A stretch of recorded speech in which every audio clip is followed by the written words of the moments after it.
Hey, I had this idea about how sad and unlucky my sister is. I've got the perfect plan. What kind of plan? Just watch closely. Serafina put on a fancy wedding dress, the kind you would wear to a wedding. She walked over to the microphone. When she got it, she turned to the guests and said confidently, "Would anyone like to take my sister off our hands? She's not very educated, and she's getting old, isn't she?" After she said this, Serafina looked at her sister with a smug, mean smile. But she didn't realize how rude her actions were. The mood in the room changed quickly. People started whispering, and some guests gave Serafina cold looks. Serafina didn't notice and grabbed the microphone again. "Come on, sister, you need to sell yourself more. There are plenty of handsome doctors here. You really don't understand what you've done, do you?" In the next moment, something major and unexpected happened. "My name is Amy Schumer, a plain 31-year-old working woman. I don't have any outstanding features except for one unusual fact. After middle school, I pursued a career in law and became a lawyer. I have a sister named Serafina who is 3 years younger than me. She's charming and sociable, so our family always treated her specially. I am not noticeable in appearance, just plain and average in style. I'm not especially charming, so my family and relatives never cherished me much. I hardly felt any affection and was treated coldly at home. I couldn't compete with Serafina's natural charm, and she got all of our parents' love. All I received were harsh looks. I worked as hard as I could. I tried my best in my studies, earning good grades, hoping to get some attention from my family. But I could never outshine Serafina. Eventually, I got tired of trying to win their love and decided to focus on something else. I gave up on being loved and put all my effort into studying. I promised myself that I would find my worth through my knowledge. Studying hard gave me confidence, and my efforts led to good results. I hoped that my success in school would one day earn me a word of praise from my parents. Holding on to this faint hope, I stayed up late every night studying throughout middle school. I was always at the top of my class and did better than other students in every test. But even then, my parents never praised me. Instead, they often criticized my grades. It's not just about being at the top, you need to get nearly perfect scores in every subject. Yes, even if you score 98% in science, it's not perfect. But this recent exam was really difficult, I would try to explain. Again, your insufficient efforts are why you end up with such results, my mother would say sharply. Her voice was as cold as ice. Are you intending to flaunt those less than perfect grades? All I could do was apologize. Yes, I'm sorry, I murmured softly. No matter how much time and effort I invested, my results never matched my parents' idea of perfect. They never acknowledged my efforts. Any score less than 101% was just a reason for them to scold me. But more than my parents' coldness, my sister Serafina's seemingly innocent words hurt more. "Oh, sister, you're not getting lectured again, are you?" She would come into my room without permission and smirk at my report card. "Good grades, and still scolded? That's sad. I get praised for barely passing. Did you come here just to say that?" I asked, feeling frustrated. "I was worried maybe you were down again, but I didn't expect such a cold reception," Serafina said, pretending to be concerned.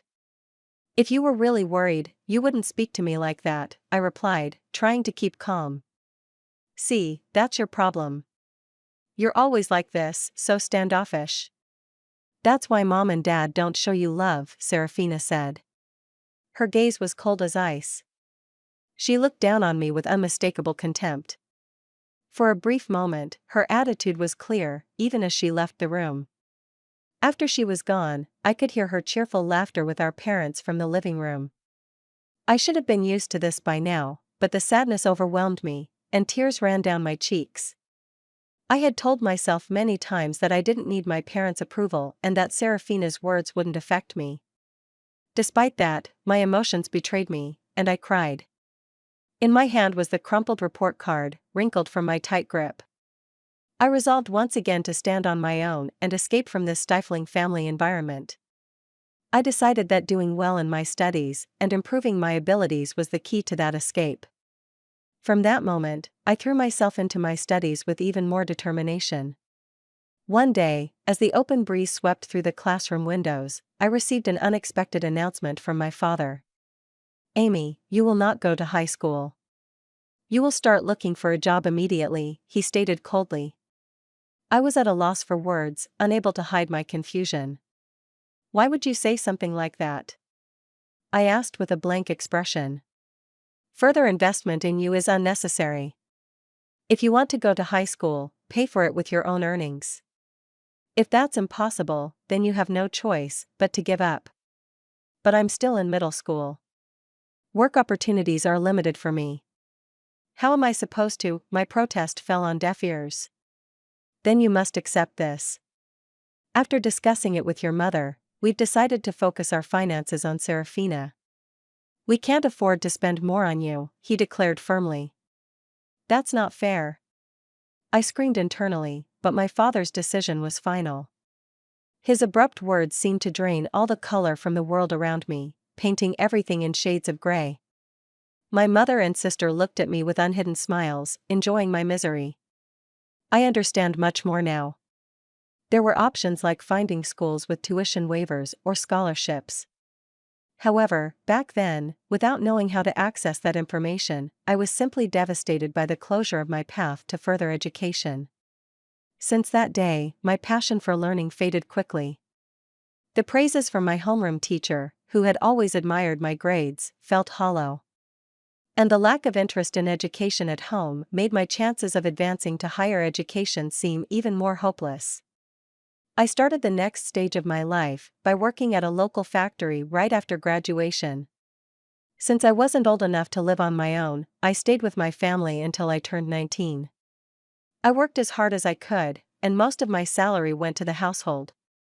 I saved the little money I kept for myself for the future. Those tough days felt like crawling through an endless tunnel. On my 19th birthday, I finally left home. I wrote a single letter for my family and walked away from the place that was now just a memory. My family's reaction was as if I had never existed, complete silence, without a single phone call or letter. At first, living apart from my family caused me heartache, and the loneliness cast a shadow over my days. However, as time passed, the loneliness eased with the busyness of work. After moving out and starting an independent life, the stress I had felt at home disappeared, and I began to experience a mental spaciousness I had never felt before. This newfound peace of mind reignited my enthusiasm. I regained my passion for learning and decided to start studying again. I began with the basics, reviewing them diligently. The joy of learning filled my heart once more. Soon, I started to study high school textbooks and began reading extensively. During my reading journey, I became fascinated by books on law, which sparked a deep interest in the legal profession. Despite only having a junior high education, I learned about the preliminary examination system, which allowed someone like me to take the bar exam. With this new information, my dedication to studying intensified. I used every possible moment to study, even during short breaks at work. I memorized legal terms during lunch, always preparing for the bar exam. The people at my workplace, mostly older than me, saw my earnest efforts and supported me. At the age of 24, I passed the bar exam. After passing the exam, I left my long-term job at the factory and secured a position at a top law firm. After about 5 years of training, I set out on my own and opened my law practice. Now, I happily work as a legal consultant for a hospital. Sometimes, I wonder what would happen if I told my parents about becoming a lawyer. I think about how they might react and if I could finally meet their expectations. However, I haven't shared anything with them, and deep down, I believe I won't reach out to them. An unexpected reunion with my family came sooner than I thought. One evening, after finishing work, I found a message on my phone from my younger sister, Serafina. "She's getting married," I murmured to myself. My sister, now 29, was engaged to a doctor, and her wedding was next month. They wanted me to attend. Despite the long estrangement from Serafina and my parents, I couldn't ignore this significant event, so I replied that I would attend. Serafina quickly responded with the exact date and location of the ceremony. The message ended with, "Don't forget the wedding gift," which made me smile. Really, perhaps Serafina was more interested in the gift than in welcoming me. I decided to use the wedding as a chance to reunite with the family and then part ways again. On the day of Serafina's wedding, I put on a carefully selected blue dress and headed to the venue. After completing the entrance formalities, I took my seat in the family area where my father and mother were already seated. "You have some nerve showing up here. You must be doing well for yourself with the meager earnings from the factory," my father said coldly. "Indeed, you're right. Introducing someone like her as family does not do us any credit as parents," my mother added with disdain. "Serafina shouldn't have invited someone like you," my father continued. I told them exactly that, but they insisted on getting the celebration money anyway, my mother said quietly, even though I was right there. They carried on this conversation without any hesitation. This was the reality I faced. I had a faint hope that sharing my side might bridge the gap between us, but it was quickly shattered. Both my father and mother seemed to completely avoid talking to me. In the silence, I glanced around the venue and noticed some familiar faces among the groom's side. Haven't I seen that person somewhere before? I thought to myself, feeling a sense of déjà vu as I traced my uncertain memory. I looked up the groom's name and my suspicion turned into conviction. The connection I had anticipated became clear. I couldn't entirely hide my faint surprise. Such a coincidence, almost like a twist of fate, I marveled. However, I decided to keep my emotions in check and spend the day quietly. As the ceremony proceeded, the bride and groom made a glamorous entrance. Guests spoke warm words and gave entertaining performances that softened the atmosphere. As time passed, the banquet gradually shifted to dinner and then to photo sessions. Throughout this time, my parents got up without acknowledging me and moved toward the front where the bride and groom awaited. Serafina, as if drawn by a magnet, clung close to the bride and groom, smiling happily in every photograph, pretending not to be affected by the scene unfolding before me. I focused silently on the meal in front of me. Unexpectedly, my sister Serafina approached me. She came closer with a smile, but her eyes had a spark of something more than excitement to see her sister after so many years. "Big sis, it's been such a long time, hasn't it? Are you happy to spend time together like this?" she asked slightly. I nodded quietly and said, "Yes, the banquet food is really wonderful," with a sarcastic smile. Serafina continued, "You can't get such luxurious food at the factory you work at, can you? You should be grateful for this opportunity." Something inside me felt like it was being torn apart, but I didn't show it on my face. Serafina's words became sharper, tauntingly piercing me. "Oh dear, did I upset you? I'm sorry, but it's natural for you to be envious, isn't it? Your little sister marrying a doctor and all." Serafina said the words "I'm sorry" flippantly, as if they were meaningless. I kept my expression unchanged and quietly waited for my next move. At that moment, Serafina whispered in my ear, "Big sis, because I feel sorry for you, I've come up with a great idea." Despite trying to stay calm, I asked with suspicion, "A great idea? What is it?" Serafina, looking satisfied, said, "You'll see. Just watch closely." Wearing her elegant wedding dress, Serafina gathered everyone's attention. She took a microphone from the staff and suddenly announced loudly to the guests, "Ladies and gentlemen, you may not be aware, but my sister is here. She may not have the highest education or be the youngest, but if there is anyone kind-hearted enough, could you please take her under your wing?" My face turned red. "What are you saying, Serafina?" I exclaimed. Serafina continued, even louder, "Although she doesn't earn much and leads a modest life, is there someone here who can brighten my sister's future?" As everyone focused on me, Serafina seemed to enjoy my discomfort with a smug smile. At that moment, a shocking scene unfolded. Serafina's rude behavior escalated, and even our normally gentle parents joined in. "Please treat her kindly," my parents added. This was the last straw for me. Rage swirled within me. To ridicule someone so much at a happy event? How far would they go? I couldn't believe it, but now it was time for them to face reality. As the atmosphere shifted and murmurs spread through the venue, Serafina, unaware she was the center of attention, cheerfully called out, "Amy, look, there are so many doctors here. It's your chance." I stayed silent but conveyed my strong will through my sober gaze. "This is the end for you," I continued more calmly.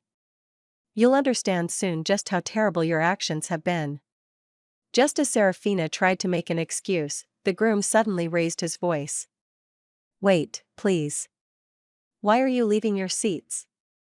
The venue was riveted by his voice, looking toward the groom.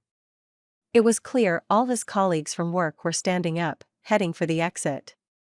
Even as the groom tried to stop them, a dignified man who appeared to be the hospital director spoke to the groom with determination. "The recent remarks of the bride were so unpleasant that I'm in disbelief. I apologize, but we can no longer stay here. We will take our leave now," the hospital director said. The groom hurried to stop him, offering to take responsibility for Serafina's words and actions. "Please wait. I admit her words were inappropriate. I'll speak to her directly and ensure she changes her behavior." However, the hospital director pointed out the gravity of the issue and revealed something the groom didn't know. "The problem isn't just that. Do you not know what kind of person her sister is?" The groom, confused, admitted, "No, I only met her sister for the first time today. All I've heard is that she worked in a factory after graduating from middle school." The hospital director couldn't hide his irritation. "Don't be ridiculous. Her sister is a respected lawyer and serves as the legal advisor to our hospital." The groom was shocked to learn this, indicating he had no idea I was the hospital's legal advisor. Serafina and my parents were also speechless. I was the legal advisor of the hospital where Serafina's fiancé worked. I had seen him several times at hospital events, which is why he looked familiar. The other guests probably realized this too. Serafina's inappropriate comments only made things worse, and that's why the hospital director was so outraged. Although the groom himself had no direct relation to me, the hospital director and staff valued the legal advisor highly. The groom's face turned red, and he stepped towards Serafina, raising his voice. "What on earth is this? Because of your carelessness, my reputation is now tarnished." Serafina stumbled over her words, then defended herself like a bewildered child. "It's not like that. I truly had no idea my sister was in such a prestigious position." Growing more indignant, the groom continued to scold Serafina. "Ignorance is no excuse. How can you speak so lightly and disrespectfully of your own sister? Your behavior is disgraceful. You've truly lost sight of what's valuable." Serafina, desperately trying to explain, pleaded, "Wait a minute, listen. I have a good reason." However, the groom, without giving her a chance to explain, declared decisively, "The marriage is off.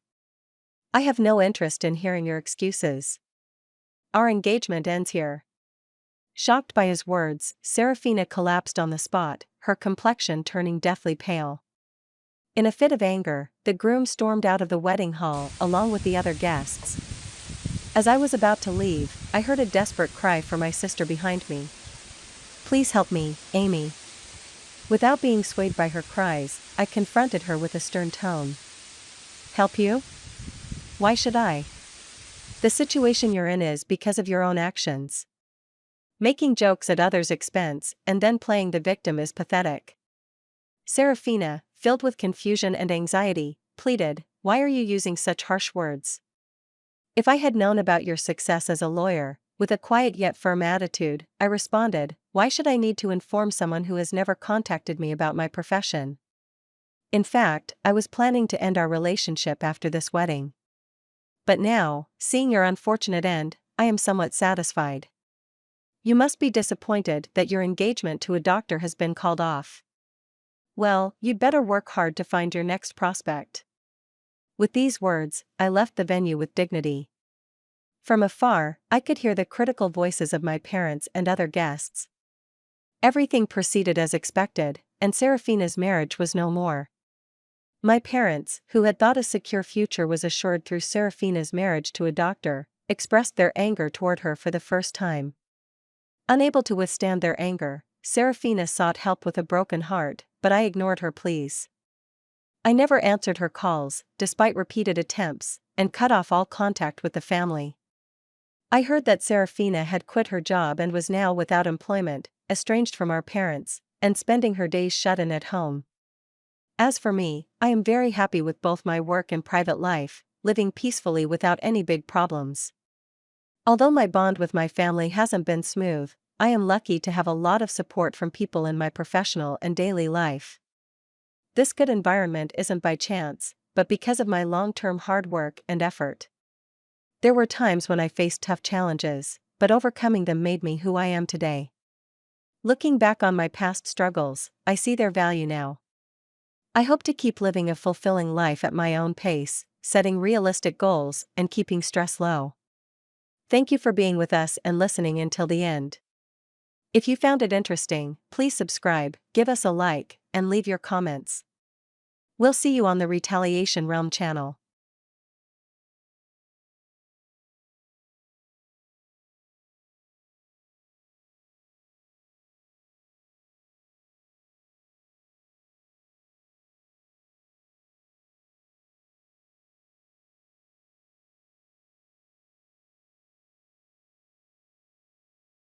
I'm Melissa, and I've been a doctor for almost as long as I've been Tyler's wife.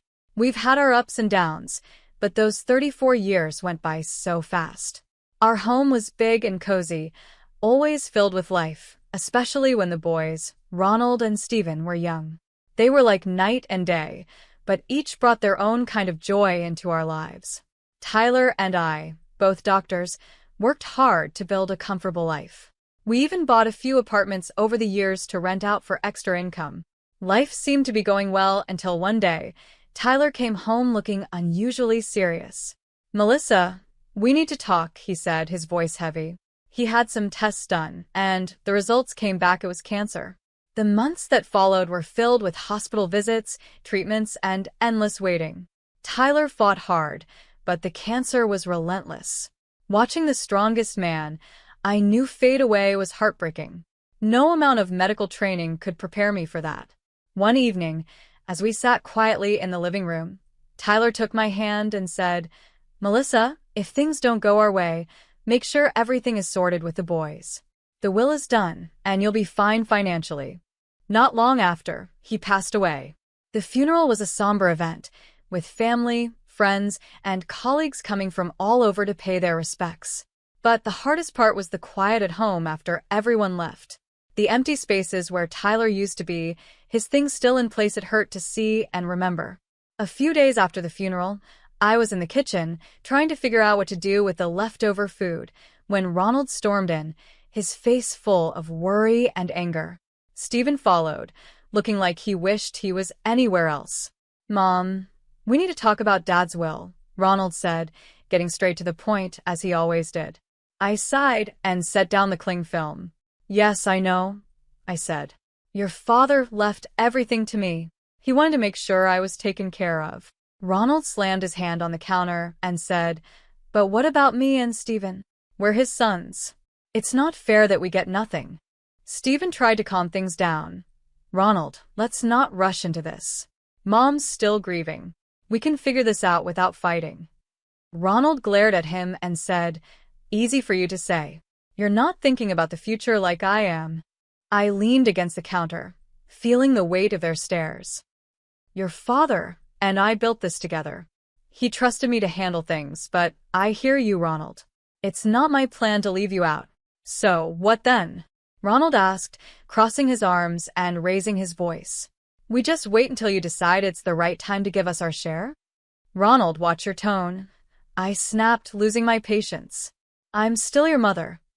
Steven stepped between us, holding up his hands like a referee. "Both of you, please. This isn't helping. Mom, maybe there's a middle ground here." I nodded, rubbing my temples. "Okay, here's what we can do. The apartments your father and I invested in, the ones downtown." Ronald interrupted. "Yes, those." I gave him a look to quiet down and continued. I was thinking you each take one. They're yours to live in or rent out. And from the savings, let's say $280,000 each to help you get started on whatever you need. Ronald bit his lip, clearly doing the math in his head. And the rest? The house, the money? That stays with me for now, I said firmly. When I'm gone, it'll come to you. These were your father's wishes. Ronald looked like he wanted to argue more, but Stephen nudged him. Let's think about this, man. It's a fair start. Mom's not leaving us with nothing. Ronald finally nodded, though he wasn't happy about it. Fine, but I want this in writing, Mom. No more surprises. Of course, I agreed. We'll get everything documented properly. As they left the kitchen, I heard Stephen quietly say to Ronald, "Give her a break, will you? She's doing her best." Ronald muttered something under his breath that I didn't catch, and honestly, I didn't want to. As I washed the dishes, I wondered if Tyler could see us and what he'd think. I hoped I was doing the right thing, but only time would tell. And time, that tricky thing, wasn't always on our side. It was a sunny afternoon, the kind that makes everything feel okay, when Ronald brought Shirley over to meet me for the first time. They hadn't been dating long, but Ronald was already head over heels. You could tell by the way he was fussing over her, which wasn't like him at all. They walked in, and right away, Shirley had this confident attitude, like she owned the place. Dressed to impress, she swept into my living room with barely a hello, her eyes quickly scanning everything. "Nice place you've got here," she said, flipping her hair back as she sat down without waiting for an invitation. Ronald was grinning like a fool beside her. I forced a smile, trying to be a good host. "Thank you, Shirley. Can I get you anything? Coffee, tea?" "Coffee sounds lovely," she replied, then turned to Ronald. "Babe, make sure it's black, no sugar."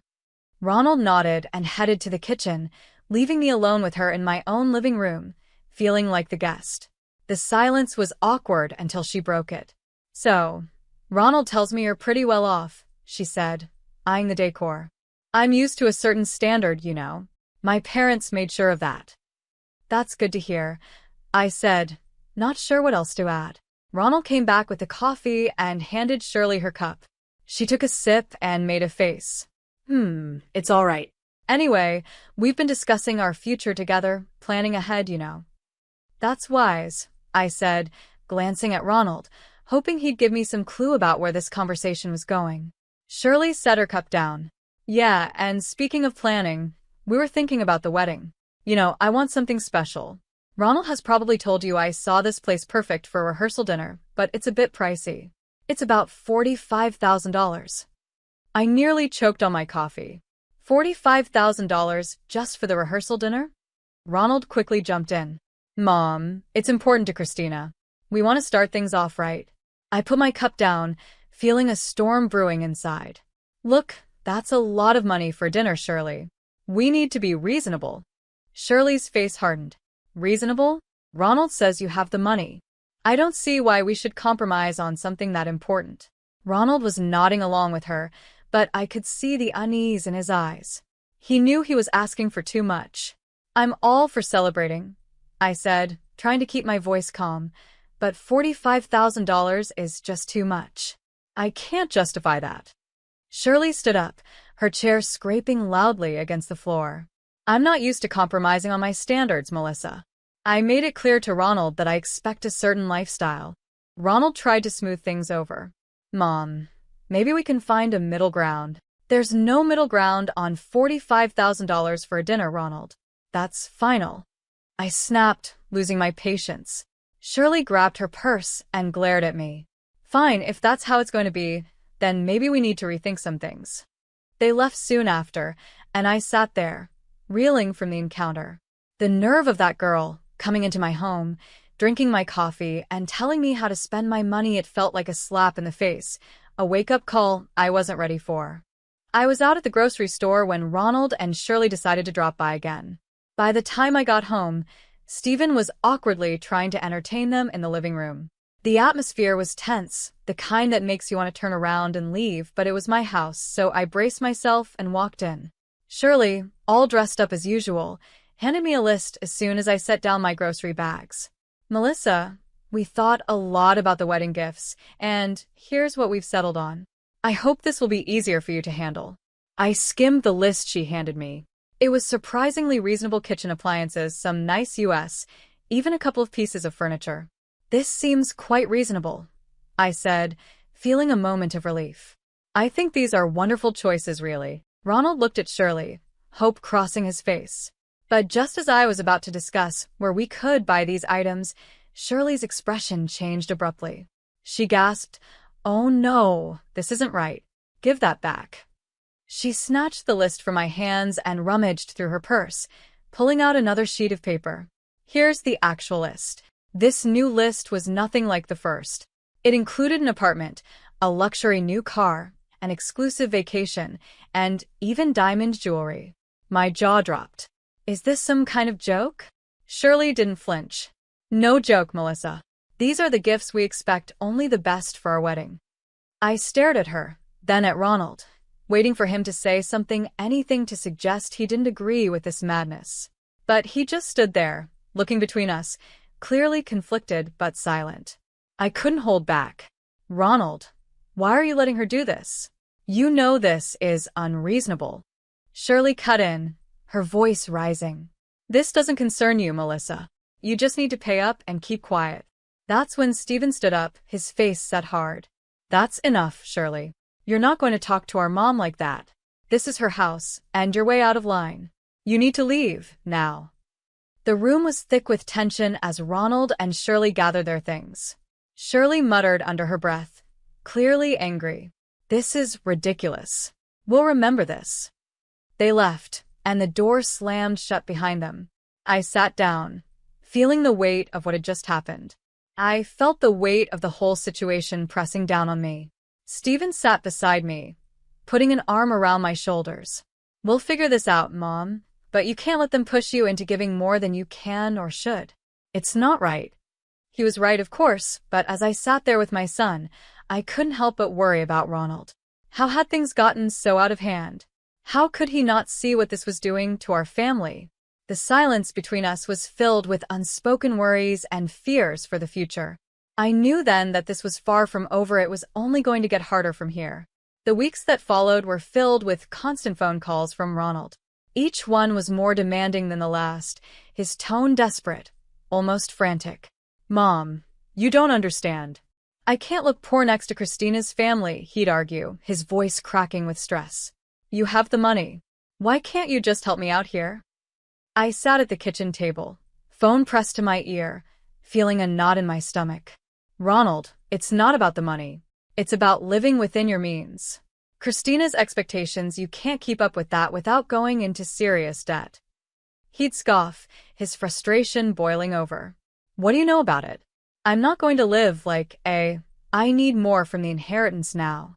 Ronald, I've offered to cover half the wedding costs, up to $130,000, and give a $7,000 gift.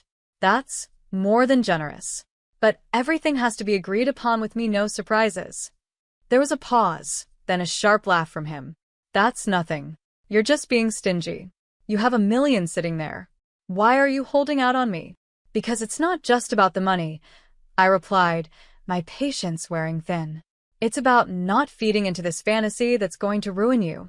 He yelled, loud enough that I had to pull the phone away from my ear. I don't need this.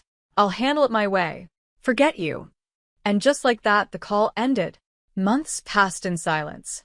I tried to busy myself with daily routines, trying not to worry about Ronald. But the peace was short-lived. The phone rang one afternoon, and it was my sister-in-law, Rachel. Melissa, I thought you should know. Rachel's voice was hesitant, careful. Ronald is flying all the wedding guests to Miami Beach. He sold his apartment to fund it, and he expects you to get there on your own. He mentioned you weren't interested in helping. I hung up, a mix of anger and sorrow churning inside me. How could he be so reckless? Before I could process it all, Stephen came into the room, his expression grim. Mom, there's something you need to hear. I recorded their conversation when they were sitting here in the living room, Stephen said as he handed me an audio recorder. I pressed play and Ronald and Shirley's voices filled the kitchen. Ronald, Your mom is just a nasty old woman with a fat wallet. We need to squeeze as much as we can out of her, and then cut her off, Shirley said. Ronald responded in a cold, agreeable tone. Whatever it takes, Christina. I'm not going to let her control us. If it comes down to it, I'll kick her out in her underwear.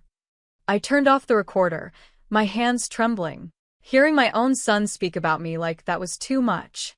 The room spun as I tried to grasp the depth of his betrayal.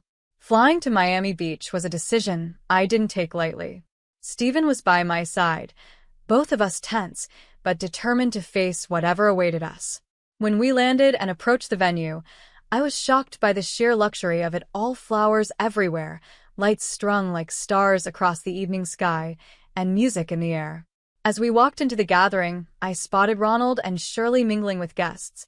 They looked like the perfect couple, all smiles and laughter. My heart ached to see my son so lost in this fake paradise. Before I could take another step toward them, Shirley spotted us. Her smile vanished, replaced by a scowl as she marched over, her high heels clicking angrily on the stone pathway. You shouldn't be here, she hissed, stopping just inches from me, her voice loud enough to draw attention.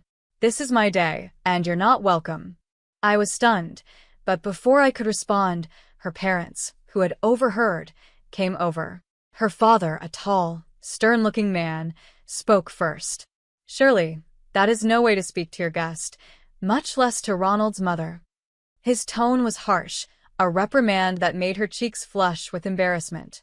Her mother, looking equally appalled, turned to me with an apologetic smile. Melissa, please come with us. Let's find you a place to sit. They guided us to a table at the edge of the setup, clearly an afterthought with no proper setting. The ceremony started soon after, with speeches that felt hollow given the tension in the air. Then, unexpectedly, I was handed the microphone. I stood, my legs shaky, but my resolve firm. I came here today to wish my son and his new wife a happy future. I began, my voice steady despite the turmoil inside. But I also believe in honesty and integrity, something that has been sorely missing from the events leading up to this day. Shirley's face turned from pink to red, her eyes glaring daggers at me. I was asked for money time and again in amounts that no reasonable person would find justifiable. I continued, my words hanging in the air like a final judgment. When I couldn't meet their demands, I was threatened with being cut off from my family and future grandchildren. My voice cracked a bit, but I kept going. Seeing my distress, Stephen stepped closer and placed a supportive hand on my shoulder. I nodded at him and then played the audio recording he had made. Shirley's voice filled the air, cold and calculating, as she talked about how they would squeeze more money out of me. Ronald's voice agreed, saying he was ready to leave me with nothing for the sake of his bride. The crowd murmured, shocked and disapproving. I turned off the recorder, and the silence was heavy. I gave my son an apartment and $35,000, but it was never enough, I said. Today, I'm making it clear. I won't be treated like an ATM or threatened anymore. I'm done with Ronald and Shirley. I wish them well, but from this day forward, I'm choosing to remove myself from their lives. The reaction was immediate. Shirley screamed, her voice shrill and wild. You've ruined my wedding. I curse you. After everything that had happened, coming back home was bittersweet. In the quiet, I made a decision that even surprised me. I quit my job. I had spent years healing others as a doctor, but now it was time to heal myself and rebuild the life that recent events had scattered. Stephen, bless his heart, had just graduated from art college and was full of ideas and ambition. With the $35,000 I had given him, he opened his own tattoo parlor. It wasn't just any shop, it quickly became a place where art and skin came together in stunning displays. Stephen poured his soul into his work, and it paid off. He started entering tattoo contests, and soon his name was on everyone's lips in the area. Before we knew it, he was opening more locations, creating a network of salons that became a hotspot for tattoo enthusiasts. I'd watch him sketch late into the night, his dedication a stark contrast to the chaos his brother had chosen. You're doing amazing, Ollie, I'd say, pride swelling in my chest. During these calm months, Ronald reappeared. One afternoon, he showed up at the door, his eyes tired, His shoulders slumped, so different from the ambitious, sharp man he once was. "Mom, I need to talk," he said, not waiting for an invitation to sit. His voice was weary, a far cry from the demanding tone I had gotten used to. I sighed, motioning for him to continue. "What is it, Ronald?" "It's Christina," he said. "She's driving me insane. She wants more and more. Nothing's ever enough. I got a second job, but it's still not enough for her." His words were desperate, but they couldn't erase the past so easily. "Ronald, I warned you," I said. "I told you that living like that, with someone like her, is unsustainable." He rubbed his face, frustration clear. I know you did," Ronald said, his voice trailing off, hopelessness replacing any explanation. "Thought what? That money would just appear, because you wanted it to?" My tone was harsh, years of built-up frustration making it hard to soften. "Look at your brother. He started with the same amount and made something of himself without stepping on others." Ronald bristled. "Yeah, well, not everyone's like Steven, are they? I have rights to the inheritance too, remember? And when you're gone, it'll come to me." That was the last straw. "Get out, Ronald," I said, my voice cold and firm. "And don't come back, not this time. You chose your path." His jaw tightened, and for a moment, I thought he might argue more. But then he turned and walked out, the door slamming shut behind him. As I stood in the silence that followed, Steven came downstairs, having heard the last part of our exchange. "Are you okay, Mom?" he asked. I nodded, wrapping my arms around him. "I am now, thanks to you. Let's just focus on the good we can do and the life we can build." He hugged me back, his presence a comforting assurance that not all was lost. In that moment, I knew that despite the heartaches, the journey was still worth it. We had each other, and that was enough to keep moving forward. After the storm with Ronald had passed, our home settled into a calm I hadn't felt in years. It was during this quiet time that Steven brought someone special home. Her name was Nicole, and she was everything Shirley wasn't: kind, humble, and genuinely caring. As the weeks turned into months, their relationship grew stronger, and soon they announced their engagement. The wedding, unlike the extravagant affair that was Ronald's, was a simple, heartfelt ceremony in our backyard. Flowers from the garden, homemade decorations, and a small group of close friends and family made the day perfect. During the reception, I pulled Steven aside. "You've chosen a wonderful woman," I said, my voice thick with emotion. He squeezed my hand. "I learned from the best," he replied, giving me a knowing look. Life moved quickly after that. They sold the apartment I had given Steven and, with a bit of their savings, bought a small, cozy house just a few miles away. One sunny afternoon, while we were having tea in their new living room, Nicole shared some news. "Melissa, we're expecting twins," she announced, her eyes shining with excitement.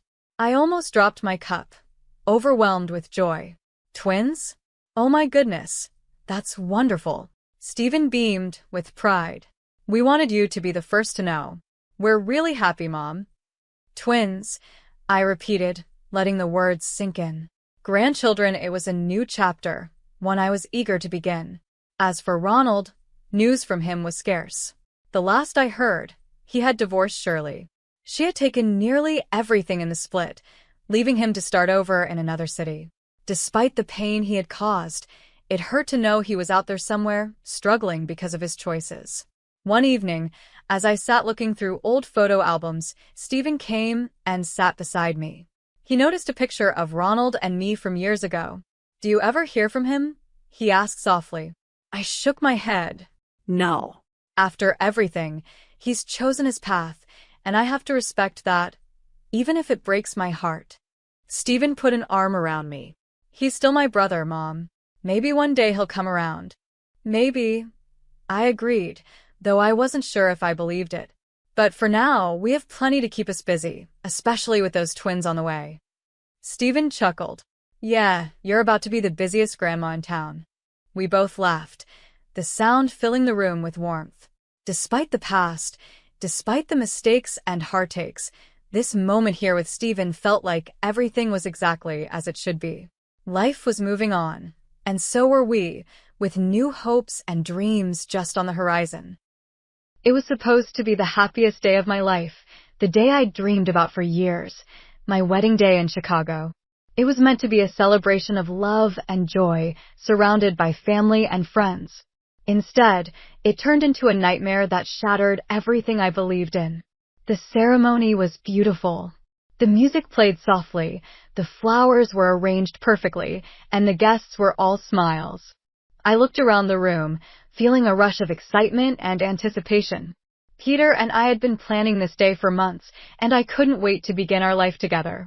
But as the evening progressed, things took a turn for the worse. It started when Peter's mother, Mrs. Johnson, approached me with a stern look on her face. She was in her late 50s, with an air of authority that often overshadowed everyone around her. "Scarlett," she said, her voice dripping with disdain, "I need to speak with you." I followed her to a quieter corner of the venue, hoping it was just a minor concern. But Mrs. Johnson's face was flushed with anger. "You've been incredibly disrespectful today," she declared, her eyes narrowing. "You've embarrassed me in front of all these people." I was taken aback. I had been nothing but polite and respectful. "What are you talking about?" I asked, trying to keep my voice calm. She didn't give me a chance to explain. "Don't act innocent," she snapped. "You think you can come into this family and behave however you like? You're a disgrace." Peter, who had been mingling with the guests, came over at that moment. He looked from his mother to me, his expression unreadable. "What's going on here?" he asked, though his tone suggested he already knew. "Scarlett has been disrespectful," Mrs. Johnson said, her voice rising. "She's ruined the day for everyone." Before I could defend myself, Peter's face twisted with anger. "Is this true?" he demanded, his gaze piercing. "Have you been causing trouble?" "No," I said, feeling the sting of his accusation. "I haven't done anything wrong. I was just trying to enjoy our wedding." But Peter's eyes hardened. "You've made a fool of yourself and my mother," he said, his voice loud enough for nearby guests to hear. "This is unacceptable." The word stung, but nothing prepared me for what happened next. In a shocking move, Peter raised his hand and slapped me across the face. The sound of the slap echoed through the room, and I felt a wave of humiliation wash over me. My face burned, not just from the physical pain, but from the sheer embarrassment of being hit in front of everyone. The room fell silent. Guests exchanged uneasy glances, but no one intervened.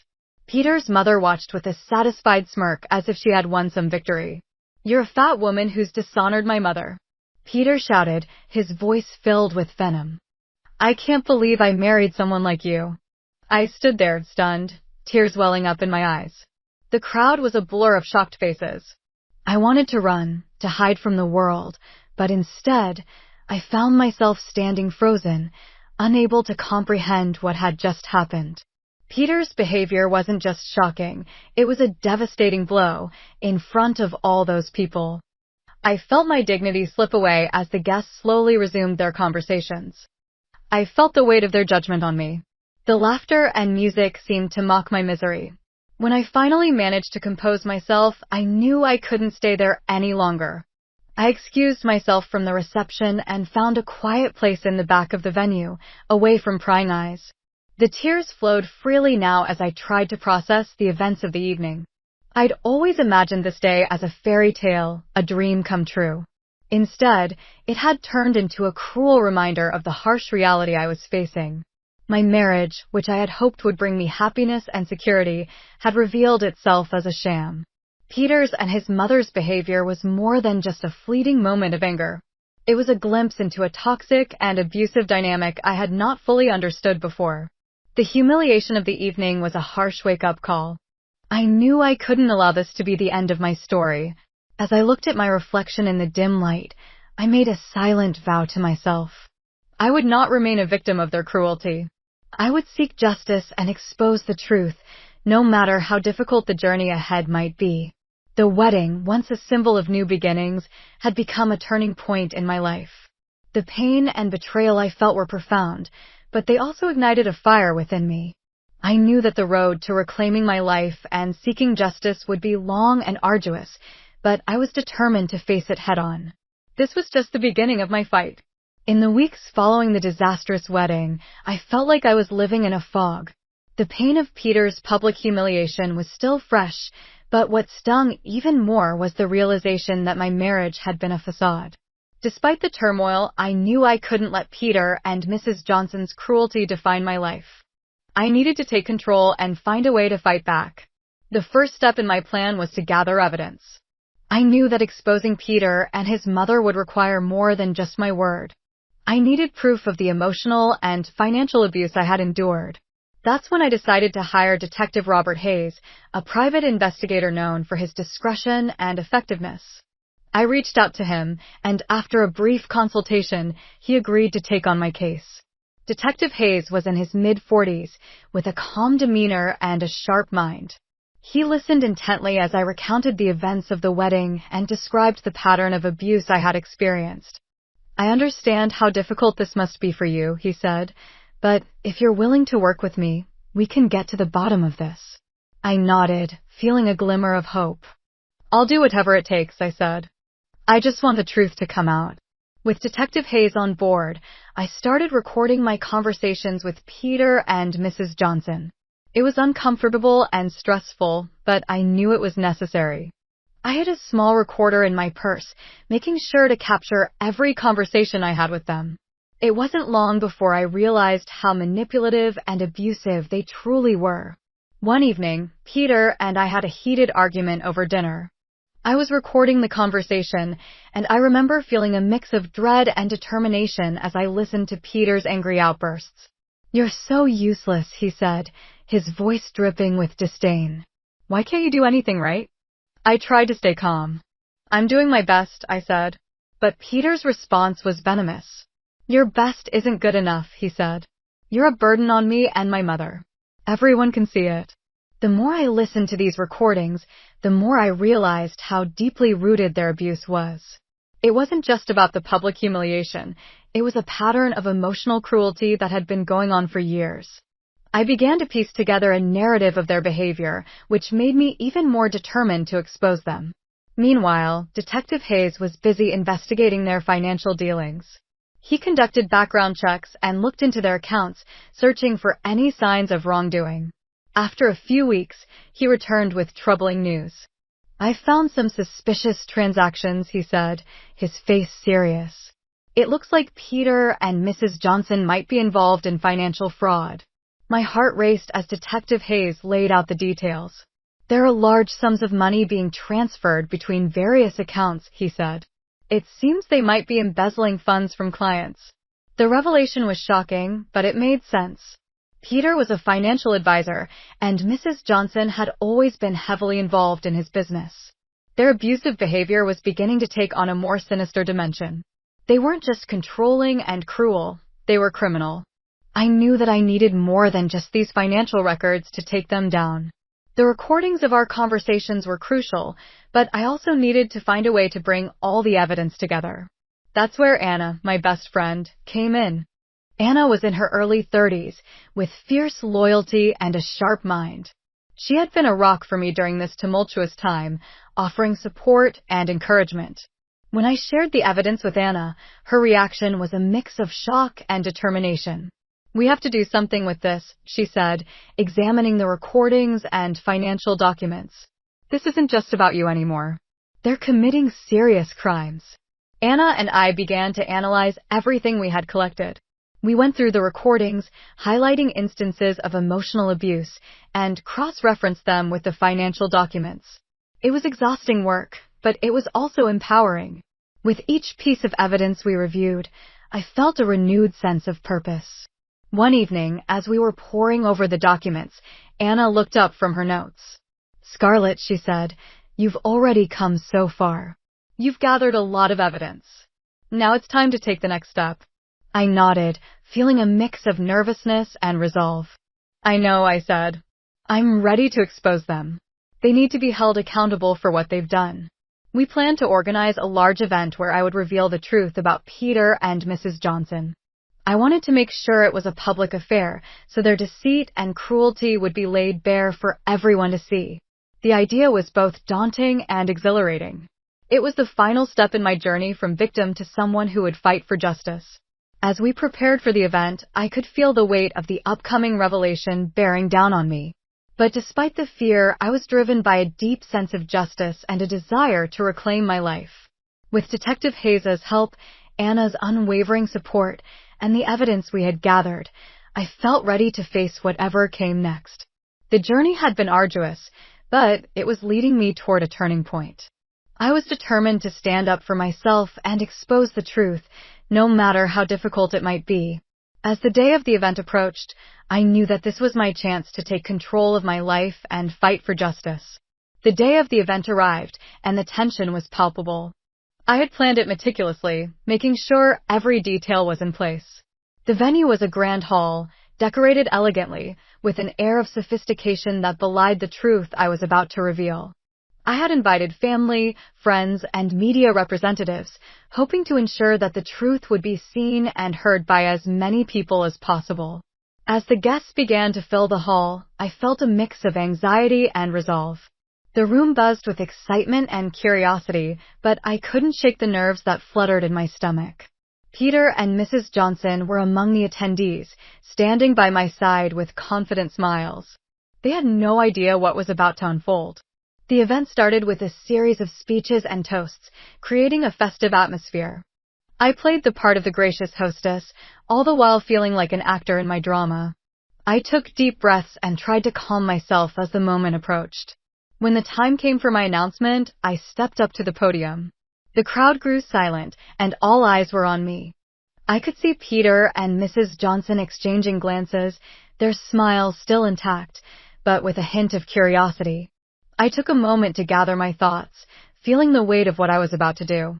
"Thank you all for coming today," I began, my voice steady, but filled with emotion. This event was organized to celebrate a new beginning, but it has become something much more significant. The guests looked intrigued, and I continued. "What I'm about to share is something that has been hidden for too long. It's about the truth behind the facade that Peter and his mother have maintained." I saw Peter's smile falter as I spoke, his eyes narrowing in suspicion. Mrs. Johnson's expression remained neutral, but I could sense the tension in her posture. I took a deep breath and pressed a button on a remote control, and the large screen behind me flickered to life. The screen displayed a series of audio recordings and financial documents. The first recording began to play, a conversation between Peter and me during one of our arguments. The audio captured Peter's angry outbursts, his harsh words cutting through the room like a knife. The guests listened in stunned silence as the recording played, revealing the emotional abuse I had endured. I saw a mix of shock and sympathy on their faces as they heard Peter call me names and belittle me. Next, the screen switched to the financial documents that Detective Hayes had uncovered. The documents showed large sums of money being transferred between various accounts, highlighting the fraudulent activities Peter and Mrs. Johnson were involved in. The figures were staggering, and the evidence was clear. As the recordings and documents were presented, Peter's demeanor changed. His face grew pale, and his eyes darted around the room, clearly realizing the gravity of the situation. Mrs. Johnson's face flushed with anger and embarrassment, and she looked around helplessly as the truth was laid bare. I could feel a sense of empowerment as I continued. "These recordings and documents are evidence of the abuse and fraud that Peter and his mother have perpetrated," I said. "They have manipulated and controlled, not just me, but many others. It's time for the truth to be known." The media representatives in the room were busy taking notes, capturing every moment. The atmosphere shifted from one of celebration to one of revelation and outrage. The guests were murmuring among themselves, their shock evident. Peter finally spoke, his voice trembling with a mix of anger and fear. "This is ridiculous," he said. "These are just lies and distortions. You're trying to ruin us." But his protestations were drowned out by the overwhelming evidence.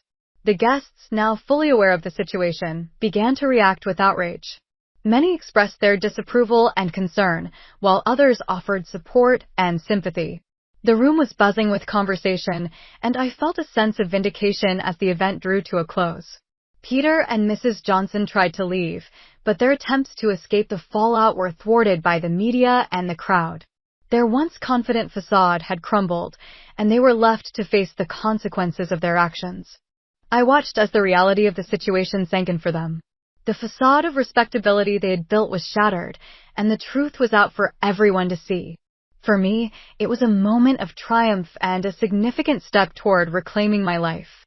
The event had been a success in exposing Peter and Mrs. Johnson, but it was also a personal victory. I had taken control of my narrative and fought back against the injustice I had faced. As I looked around at the stunned faces and the whirlwind of activity, I felt a mix of relief and determination. The days following the event were a whirlwind of activity and emotion.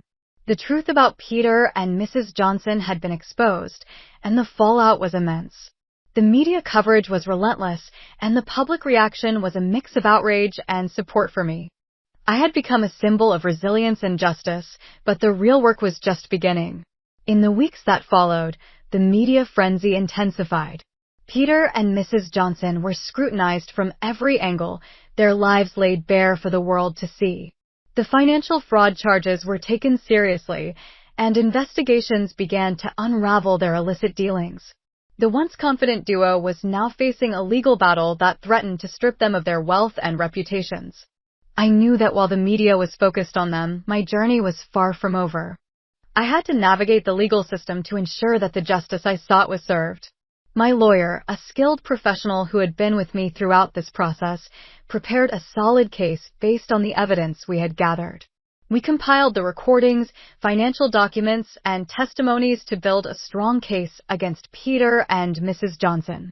The courtroom was a daunting place, but I faced it with a steely resolve. As the trial began, I took the stand to testify about the abuse and fraud. The process was emotionally draining, but I was determined to see it through. Each day in court, I was reminded of the pain and humiliation I had endured, but I was also reminded of my strength and courage. Peter and Mrs. Johnson tried to defend themselves, but their arguments were weak compared to the overwhelming evidence against them. Their attempts to discredit me and dismiss the recordings were futile. The financial documents clearly showed the extent of their wrongdoing, and their credibility crumbled under the weight of the truth. The courtroom drama reached its climax when the judge delivered the verdict. Peter was found guilty of financial fraud and was ordered to pay restitution to his victims. Mrs. Johnson faced legal consequences as well, including fines and a tarnished reputation. The judge granted me a divorce, acknowledging the emotional abuse I had suffered. The court victory was bittersweet. While it was a relief to see justice served, the process had taken a toll on me. I was exhausted, but grateful. I had fought a long and difficult battle, and I had emerged victorious. The emotional scars would take time to heal, but I felt a profound sense of closure and achievement. With the legal battle behind me, I decided it was time to start a new chapter in my life. I moved to a peaceful home outside of Austin, Texas, far away from the chaos and memories of my old life. The new environment offered me a sense of tranquility and a fresh beginning. As I sat on my porch, watching the sunset over the rolling hills, I reflected on my journey. The road had been arduous, filled with pain and challenges, but it had also been a journey of empowerment and resilience. I had reclaimed my life and stood up for what was right. The support of my best friend, Anna, and the help of Detective Hayes had been invaluable, and I was deeply grateful for their unwavering support. The journey from victim to victor had been transformative. I had faced the darkest moments of my life and emerged stronger and more determined. The truth about Peter and Mrs. Johnson's abuse and criminal behavior had been exposed, and I had taken control of my narrative. As I looked out over the peaceful landscape of my new home, I felt a deep sense of peace and satisfaction. I had fought for justice and found a new sense of purpose. The past was behind me, and the future was filled with possibilities. My story was one of empowerment, resilience, and justice. It was a reminder that even in the face of the greatest adversity, one could find the strength to fight back and reclaim their life. I had faced my demons, exposed the truth, and emerged victorious. The journey had been long and difficult, but it had ultimately led me to a place of peace and fulfillment. And so, with the past behind me and a bright future ahead, I embraced the new chapter of my life with hope and determination. I had taken control of my destiny and proved that, even in the darkest of times, one could rise above and find the strength to shine. My name is Madison, and I came into this world as an afterthought. Born to parents already in their 40s, they already had a 10-year-old daughter. More than enough, they believed. "We didn't plan for you," my mother often said, not maliciously, but matter-of-factly, as if stating the weather. "If it weren't for your grandparents' insistence." She'd trail off, leaving the rest unsaid. The message was clear. I was here because my maternal grandparents had convinced my reluctant parents to have another child. They were overjoyed at the prospect of a second granddaughter, while my parents viewed me as an obligation they hadn't asked for. My sister, Sarah, was already deep in the world of teenage concerns when I arrived. She wasn't cruel or mean. She simply acted as if I didn't exist. While I played with my dolls in the corner of our shared living room, she'd be sprawled on the couch, talking on the phone about boys and college applications, completely oblivious to my presence. "Sarah, honey, don't forget your SAT prep books," Mom would say, carefully arranging them in her backpack. Meanwhile, I'd sit at the kitchen table, waiting for someone to notice I needed help with my homework. Help rarely came from my parents. Instead, they developed a routine that shaped my entire childhood.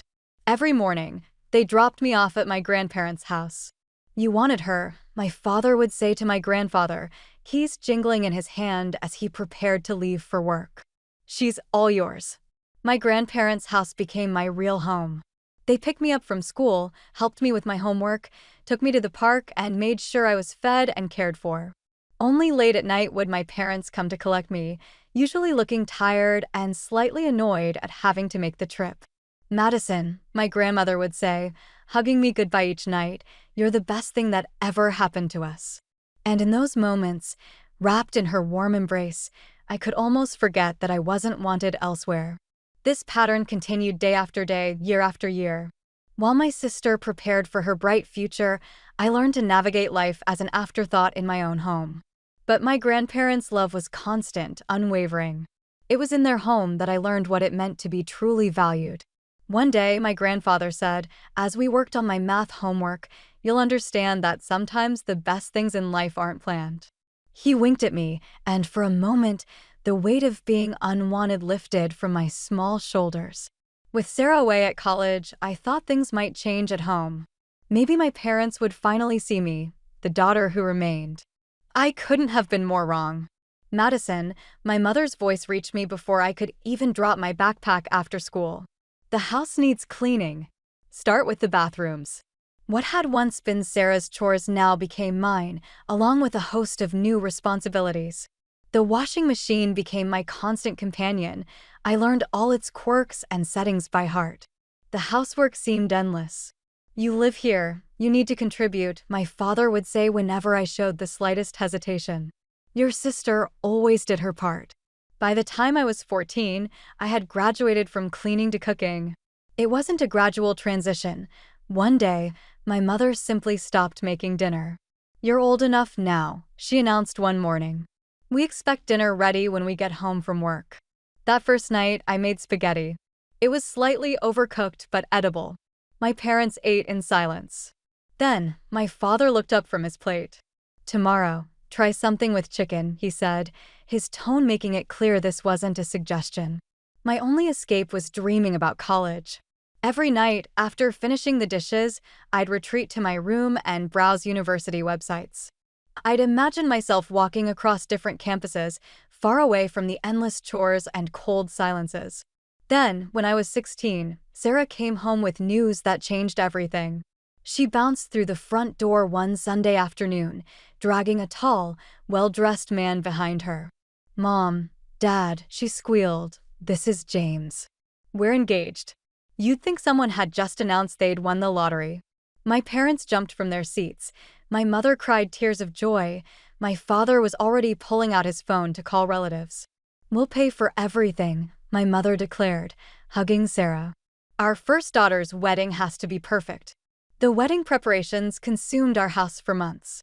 Every conversation revolved around flowers, venues, and guest lists.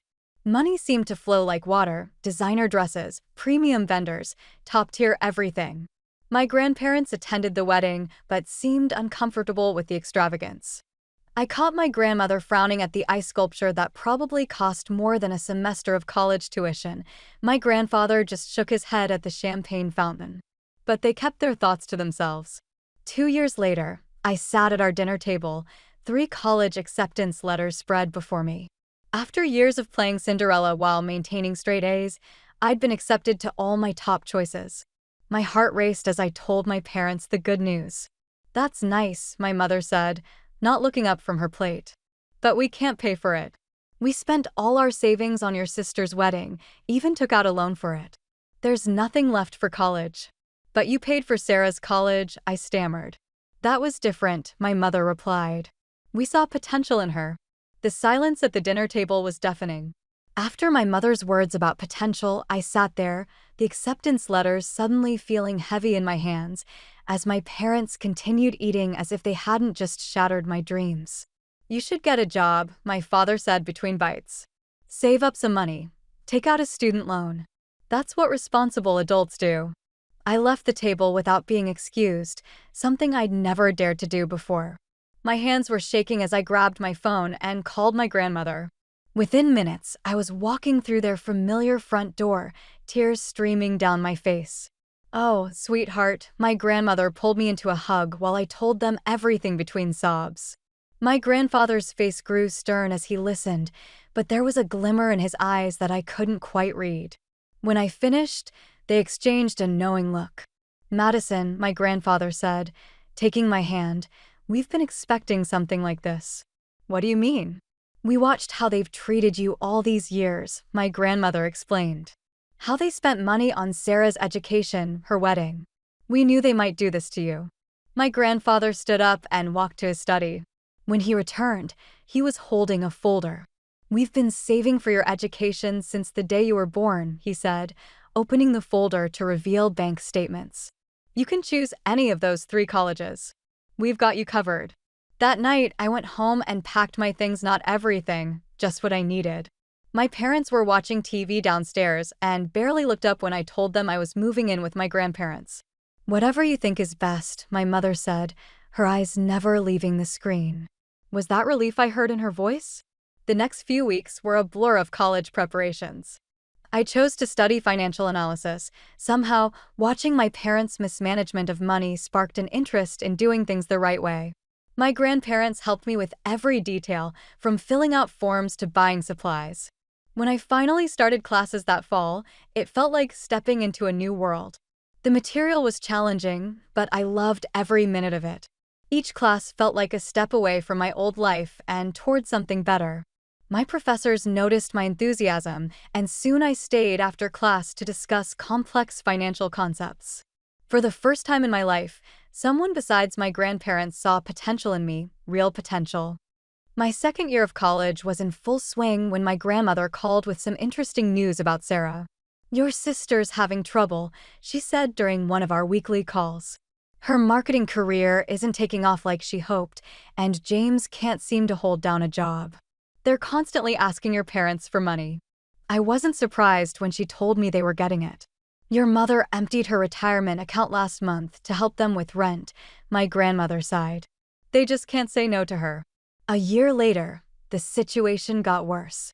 Sarah and James couldn't make rent anymore, even with my parents' help. They moved back into my old bedroom, the one I'd spent years keeping spotlessly clean. The irony wasn't lost on me. Meanwhile, I was thriving. My professors had helped me land internships at prestigious financial firms, where I discovered I had a real talent for solving complex financial puzzles. Each challenging project made me more certain I'd chosen the right path. "You've got an instinct for this," my supervisor at Morgan Stanley told me during my performance review. "We'd love to have you back next summer." I kept my head down and focused on my studies, barely thinking about my family except during calls with my grandparents. But when I visited them during my senior year, I knew something was wrong the moment I walked through their door. My grandmother's usual warm smile seemed forced, and my grandfather, usually quick with a joke, sat quietly in his armchair. The house felt heavy with unspoken words. "What's wrong?" I asked over dinner, watching them push food around their plates. "Don't tell me it's nothing," I know you both too well. They exchanged a look I'd seen too many times before, the one that meant they were trying to protect me from something. Finally, my grandfather spoke. Your parents came to see us last week, he said, his voice unusually tired. They wanted their inheritance early. What do you mean? I put down my fork. They're in trouble with the banks, my grandmother explained. Multiple loans, credit card debt. They said they needed $200,000 to avoid bankruptcy. And you gave it to them? I couldn't keep the anger from my voice. My grandfather nodded. We had to, Madison. They're still our daughter and son-in-law, despite everything. It was most of our savings. Most of your savings, I whispered, the fury rising within me. After everything they'd done, after how they'd kept enabling Sarah's irresponsible behavior, after how they'd treated me. Sweetheart, my grandmother reached across the table to take my hand. We know you're angry, but what's done is done. We'll be fine. But I couldn't shake the anger. My parents, who'd never had money for my education, who treated me like a servant, had the audacity to demand money from the only people who'd ever truly cared for me, all because they couldn't say no to Sarah and couldn't manage their own finances. My hard work paid off. After graduation, with glowing recommendations from my professors and impressive internship experiences, I landed a position at one of the top financial firms in the city. The starting salary was more than I'd ever dreamed of making. I found a modest one-bedroom apartment, nothing fancy, but clean and safe. Every morning, I'd wake up grateful that I didn't have to cook breakfast for anyone but myself. My career flourished as I threw myself into each new challenge, earning promotions and bonuses that my younger self couldn't have imagined. Within a few years, I had enough saved for a down payment on my place. The day I signed the mortgage papers, I couldn't help but think of my parents and Sarah, who'd never managed their money well enough to buy property, not that they knew about my success. We hadn't spoken in years. Then came the call that changed everything. My grandfather had suffered a massive heart attack. By the time I reached the hospital, he was gone. My grandmother, who'd been by his side for over 50 years, seemed to lose her spark afterward. Less than 2 months later, she followed him. I was arranging my grandmother's funeral when I heard a familiar voice behind me at the funeral home. Madison, do you want some help with the arrangements? I turned to find my mother standing there, looking older and more tired than I remembered. Part of me wanted to tell her to leave, but something in her expression made me hesitate. Sure, I heard myself say. That would be nice. Over the next few days, as we planned the service, my parents began to open up. They were struggling. We barely make ends meet, my father confessed one afternoon while we were picking out flowers. And with Sarah's twins. My mother jumped in, such beautiful boys, but they need so much. Sarah and James still can't manage on their own, so we help where we can. I nodded, keeping my expression neutral. Something had never changed. A week after we laid my grandmother to rest, we gathered in a wood-paneled office for the reading of the will. I sat across from my parents, with Sarah and James slouched in chairs beside them. The room smelled of old papers and furniture polish, and the tension was thick enough to cut with a knife. The notary, Mr. Patterson, adjusted his glasses and began reading in a monotone voice. I expected the usual legal jargon, but what came next made everyone sit up straight. To our beloved granddaughter, Madison, he read, we leave our house at 1542 Maple Street and the sum of $150,000. The silence that followed was deafening. Sarah's mouth fell open, and my mother gripped my father's arm so hard her knuckles turned white. Mr. Patterson cleared his throat and continued. And a personal note from Mr. Henderson to his daughter, Margaret. He looked at my mother. The note reads, Margaret, remember that we gave you $200,000 when you needed it most. This is our final decision, and we trust you will respect it as we respect your needs. My mother's face flushed red, then pale. My father stared at the floor, while Sarah and James exchanged worried glances. After the notary finished and gathered his papers, my parents approached me in the parking lot. The competent demeanor they'd shown during the funeral arrangements was gone, replaced by something almost desperate. Madison, honey, my mother began, her voice trembling, you have to understand, we always thought we'd inherit the house. We were counting on it. We're struggling. The mortgage. Sarah's family's expenses. My father added, running his hand through his gray hair. We could use the house. I looked at them both, remembering all the years of neglect, the constant reminders that I wasn't wanted, and the refusal to help with my education. No, I said firmly. The house is mine. That's what Grandma and Grandpa wanted. They continued pleading, following me to my car, but I stood firm. Sarah joined in, talking about how her boys needed a yard to play in, but I simply got in my car and drove away. A week later, my phone rang. It was my mother, asking me to come over for dinner. Something in her voice sounded different, humbled. Perhaps against my better judgment, I agreed. Pulling up to my childhood home was like stepping back in time, except everything looked shabbier than I remembered. The paint was peeling, the gutter sagged, and the once pristine lawn was patchy and overgrown. Inside, the house was crowded but clean. Sarah's twins, Tommy and Jake, ran circles around the living room while James half-heartedly told them to settle down. The boys were cute. They had Sarah's eyes and James's curly hair. Madison, my mother smiled, pulling me into an awkward hug. We made your favorite pot roast. That's not my favorite, I said automatically. That's Sarah's favorite. An uncomfortable silence followed, broken by my father clearing his throat. Well, why don't you tell us what your favorite food is? We'd love to know. And surprisingly, they seemed genuinely interested. Over dinner, they asked about my job, my apartment, my hobbies. They listened when I talked about my work in finance, though I could tell most of it went over their heads. That dinner led to another, then another. Soon, I was joining them for holidays, bringing gifts for the twins, and even helping Sarah with their homework. Sometimes, when they mentioned the house needed repairs, I found myself offering to help. I paid for a new roof, fixed the heating system, and repainted the exterior. Each time I wrote a check, my parents would tear up with gratitude. "You're too good to us," my mother would say, hugging me. "We don't deserve this." You're right, I would think, but never say it aloud, because despite everything, despite all the years of hurt and neglect, some small part of me still wanted to believe people could change. The years passed, and my career continued to flourish. Each promotion brought new opportunities, and my investment portfolio grew substantially. Meanwhile, my relationship with my parents seemed to strengthen. They were getting older. Both were over 70 now, and I found myself wanting to do something meaningful for them. "I've been thinking," I said during one of our Sunday dinners, watching my father struggle up from his chair. "This house isn't suitable for you anymore. I want to buy you a new house, something single-story, with a nice garden but easier to maintain, something that would be comfortable for your retirement years."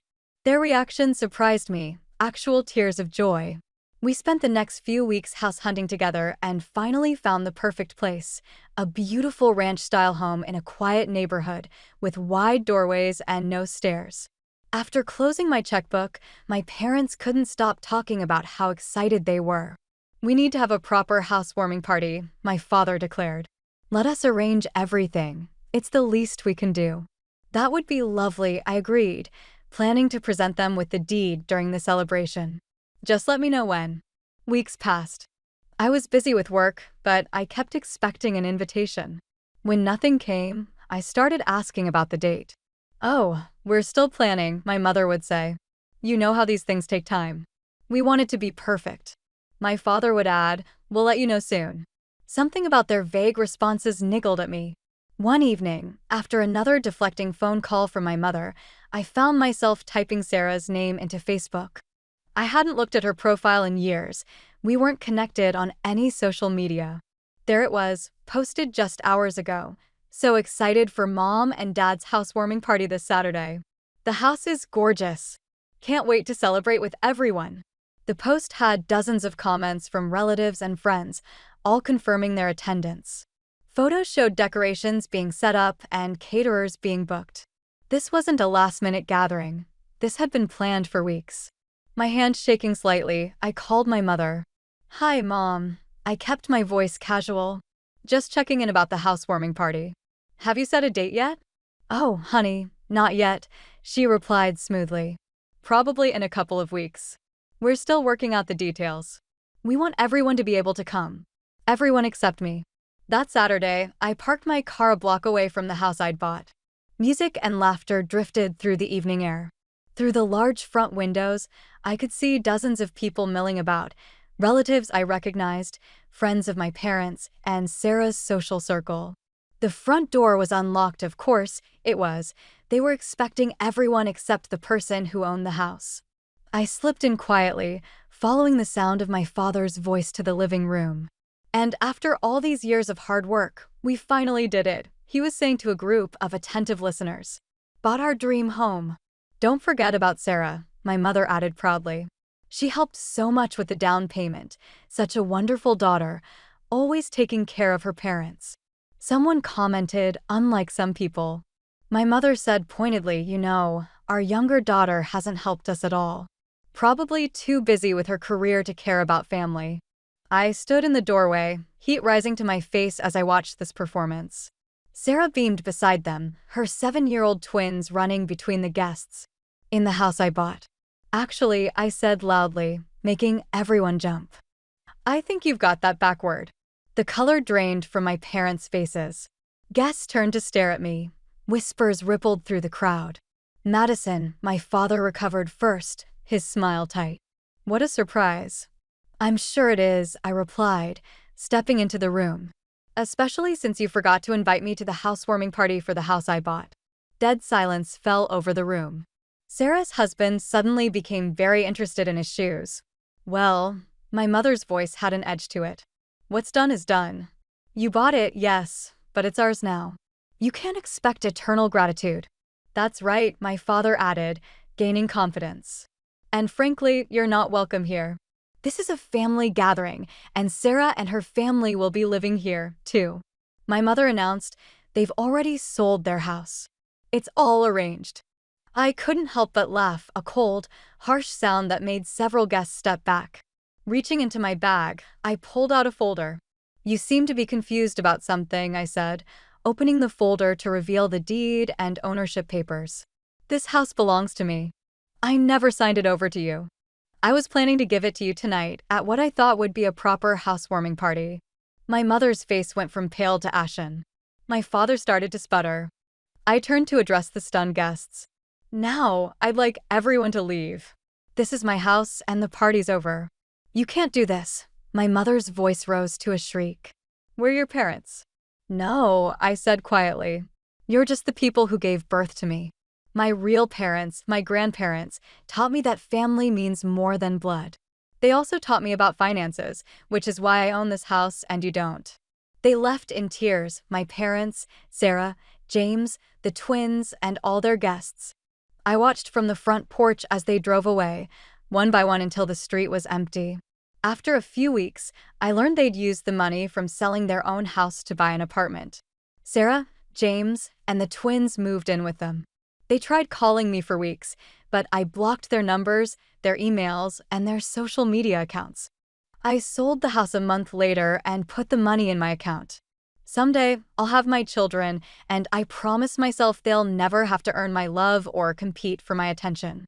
Unlike my parents, I'll love my children equally and unconditionally, the way my grandparents loved me. My earliest memories are tainted with the subtle sting of comparison. Why can't you be more outgoing like your sister? Mom would say, shaking her head as I sat reading in my corner while Katie entertained guests with her theatrical stories. I was 8, she was 6, and already the pattern was set. Emily, honey, why don't you join the conversation? Dad would encourage, but his tone carried disappointment rather than support. Meanwhile, Katie would be perched on his knee, garnering all the laughter with her silly jokes and animated expressions. The favoritism wasn't just in the little things, it showed up in every aspect of our lives. When Katie started ballet classes at age 7, she got brand new pink tutus and the most expensive shoes. When I asked to join band class a year later, Mom sighed about the budget and found me a second-hand flute on eBay. I remember one particular Christmas when I was 12. I'd been hoping for a new laptop to help with my schoolwork. Instead, I got some clothes and books while Katie received an iPhone. She needs it to stay in touch with all her friends, Mom justified, while I swallowed my protests about needing the laptop for my advanced placement classes. My grandmother, Dad's mother, was the only one who seemed to see me for who I was. During those endless summers when my parents took Katie on family vacations without me, Grandma Martha would welcome me into her small but cozy house with open arms. "They're leaving me behind again," I complained one day, fighting back tears as I watched them pack the car for another trip to Disney World. Grandma pulled me close and whispered, "Their loss, sweetheart. You and I will have our adventure." She always made those abandoned summers special, teaching me to bake her famous apple pie and telling me stories about her childhood. One evening when I was 15, I overheard my parents talking in the kitchen. After hours of studying for my exams, I'd stop to get a glass of water. "We need to start thinking about college funds," Dad said. "Well, we can only afford to send one of them," Mom replied matter-of-factly. "Katie's showing such promise in drama club, she could make it in performing arts." "What about Emily?" Dad asked, but his voice lacked conviction.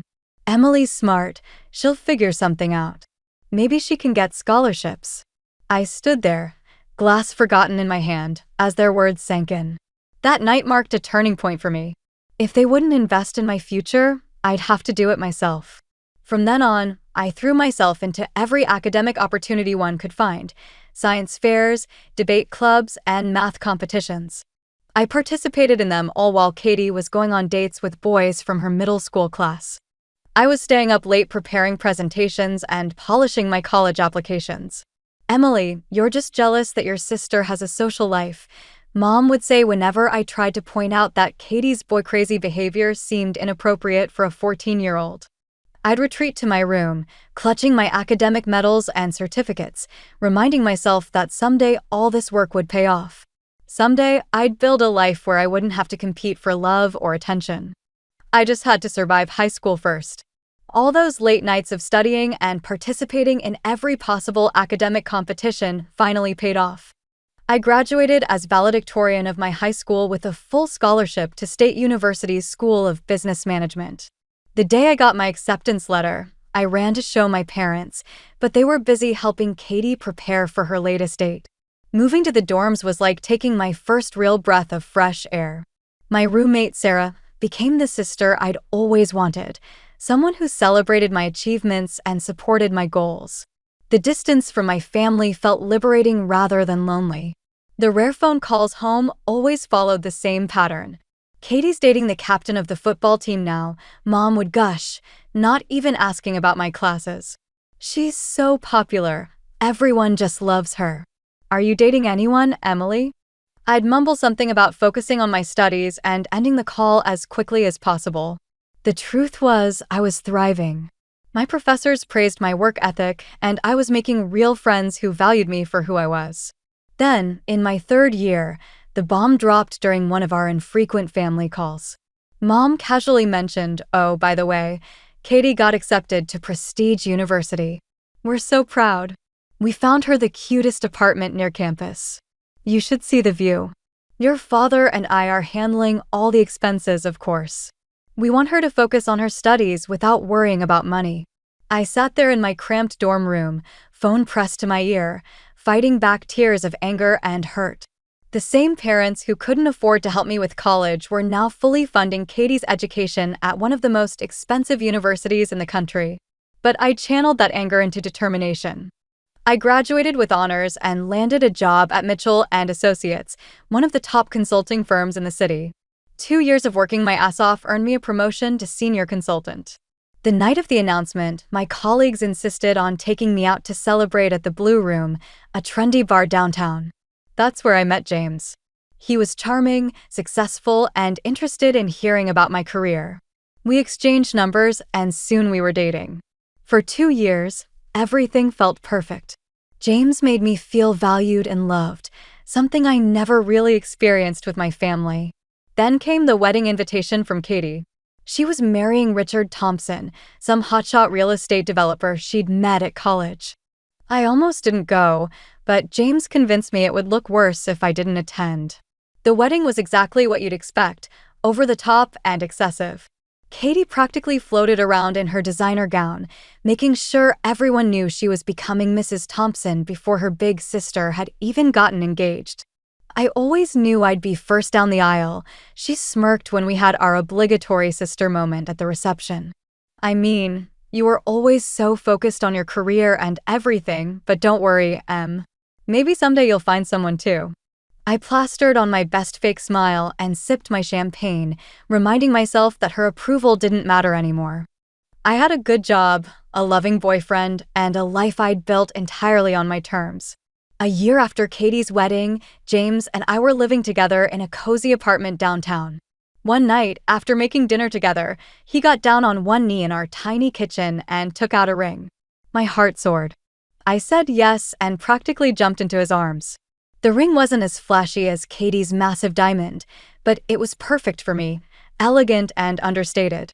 When I called my parents to share the news, Mom's response was predictably lukewarm. "Oh, that's nice, dear. We should meet him properly. Bring him over this weekend."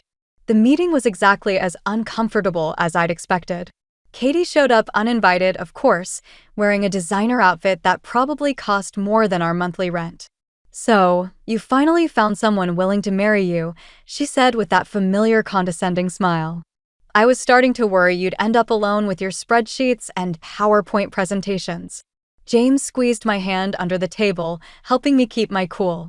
To my surprise, Mom and Dad seemed to warm up to him during dinner. "We should host your engagement party," Mom suddenly announced. "We'll handle everything. It's the least we can do, considering we couldn't contribute to your education." The casual way she mentioned their financial favoritism made my blood boil, but James looked so excited about the idea that I agreed. 2 months later, we drove back to my parents' house for the party.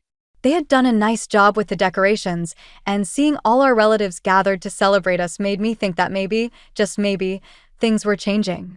Katie showed up alone, explaining that Richard was away on business. She kept making snide comments about my dress being budget-friendly and how she could recommend a better wedding planner than the one we were considering. The party was in full swing when I realized I hadn't seen James for a while. "Has anyone seen my fiancé?" I asked, but everyone was too busy enjoying themselves to pay attention. Something felt off. I started searching through the house, eventually heading upstairs. As I approached my old bedroom, I heard noises that made my stomach drop. My hand trembled as I reached for the doorknob. The door creaked open, and there they were, James and Katie, tangled in the sheets of my childhood bed. "Emily, wait, I can explain." James scrambled to get dressed, his face red with either shame or exertion. I couldn't tell which. Katie didn't even bother covering herself properly. She just lay there with that smug smile I'd known my entire life. "Oh, Emily," she purred. "James just figured out what I've known all along. I'm the better sister, always have been, always will be." My hands were shaking so badly that I had to lean against the doorframe. 28 years of being second best, and now this. I opened my mouth to scream, to finally let out decades of hurt and rage, but before I could, Mom and Dad burst into the room, obviously having heard the commotion. Mom took one look at the scene and burst into tears. "Emily, sweetie, please." She grabbed my arm, her voice trembling. "You can't tell anyone about this. Think about your sister." Dad joined in, his face ashen. "If Richard finds out about this, he'll divorce her. There's a prenup, she won't get a penny. Please, Emily, think about what this would do to the family." I stared at them in disbelief. Even now, even after catching my fiancé in bed with my married sister, their only concern was protecting Katie. "Please, baby, I'm so sorry." James was fully dressed now, reaching for me. "It was a mistake." She came onto me, and I yanked my arm away from his grasp. The clarity that washed over me in that moment was almost peaceful. Without a word, I turned and walked downstairs to where our guests were still celebrating. "Everyone," I called out, my voice surprisingly steady.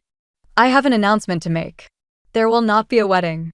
I'm very sorry for any inconvenience this may cause, especially to those who traveled to be here today.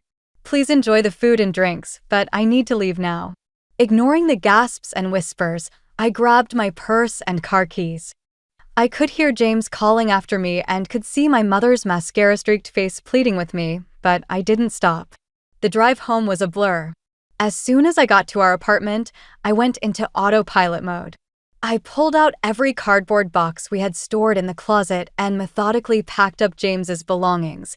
Clothes, books, his precious golf clubs, everything that was his went into boxes.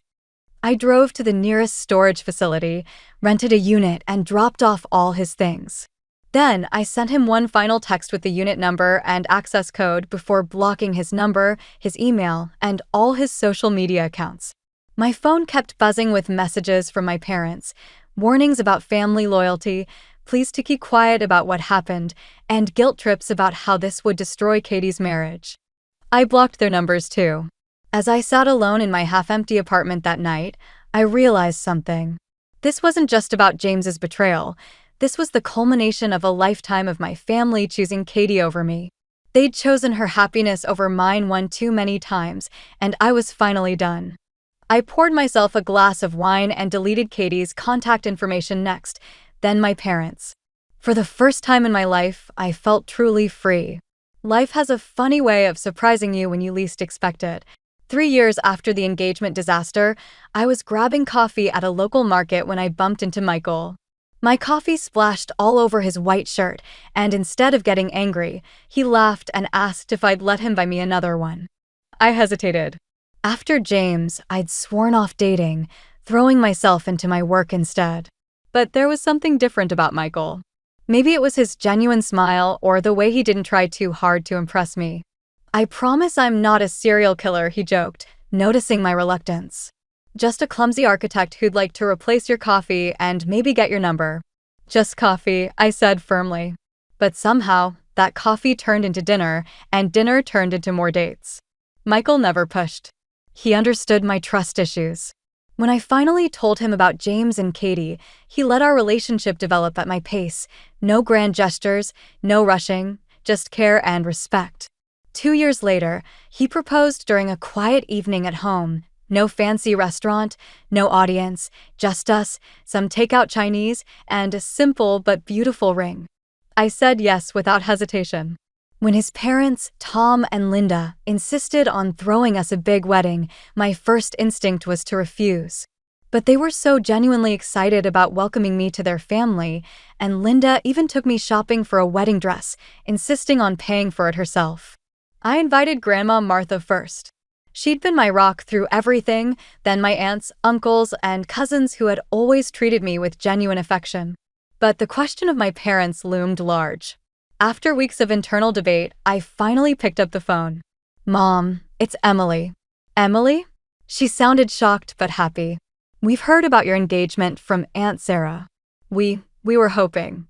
I'm calling to invite you and Dad to the wedding." I cut in before I could lose my nerve. "Oh, sweetheart, we'd love to come. Have you sent an invitation to Katie and Richard? You know your sister would want to be there." "No," I said firmly, my hand tightening around the phone. "And I won't be inviting her. She lost that right when she slept with my fiancé at my engagement party, while she was married, I might add." I expected the usual protests, the usual excuses for Katie's behavior.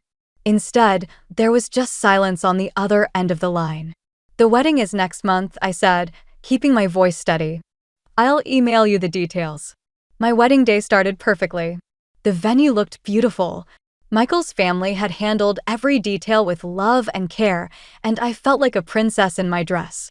But that perfect bubble burst the moment I walked into the reception hall. There she was, Katie, standing next to our parents, wearing a tight dress that showed off her pregnant belly. She had that same smug smile I'd seen in my old bedroom 3 years ago, and she had the nerve to wink at me.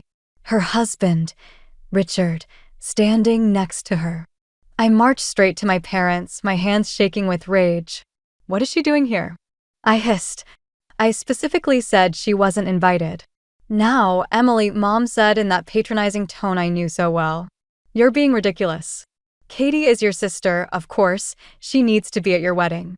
That unfortunate incident was years ago. It's time to move on and forgive." I felt my world starting to spin, but then Michael's hand found mine and squeezed gently.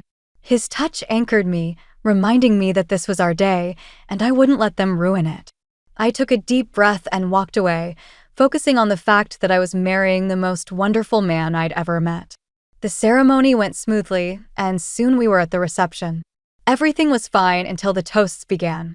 Mom stood up first, glass in hand. "I'm so happy that my second daughter has finally found her match," she said, smiling at the crowd, though of course, Katie was first down the aisle, wasn't she? "You two have always been so close, sharing everything." She went on and on about Katie's wedding, her marriage, her pregnancy, barely mentioning me or Michael.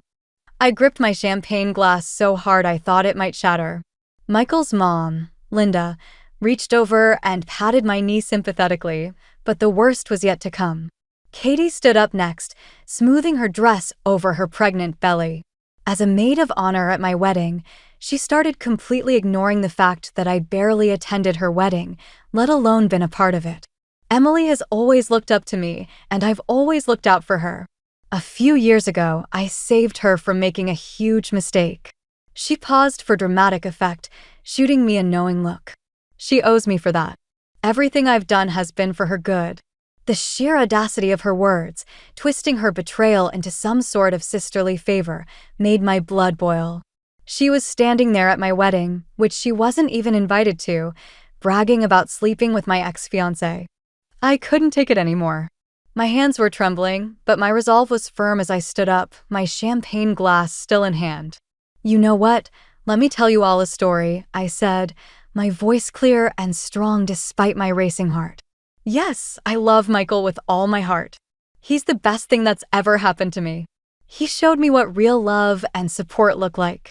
But a few years ago, I was engaged to another man.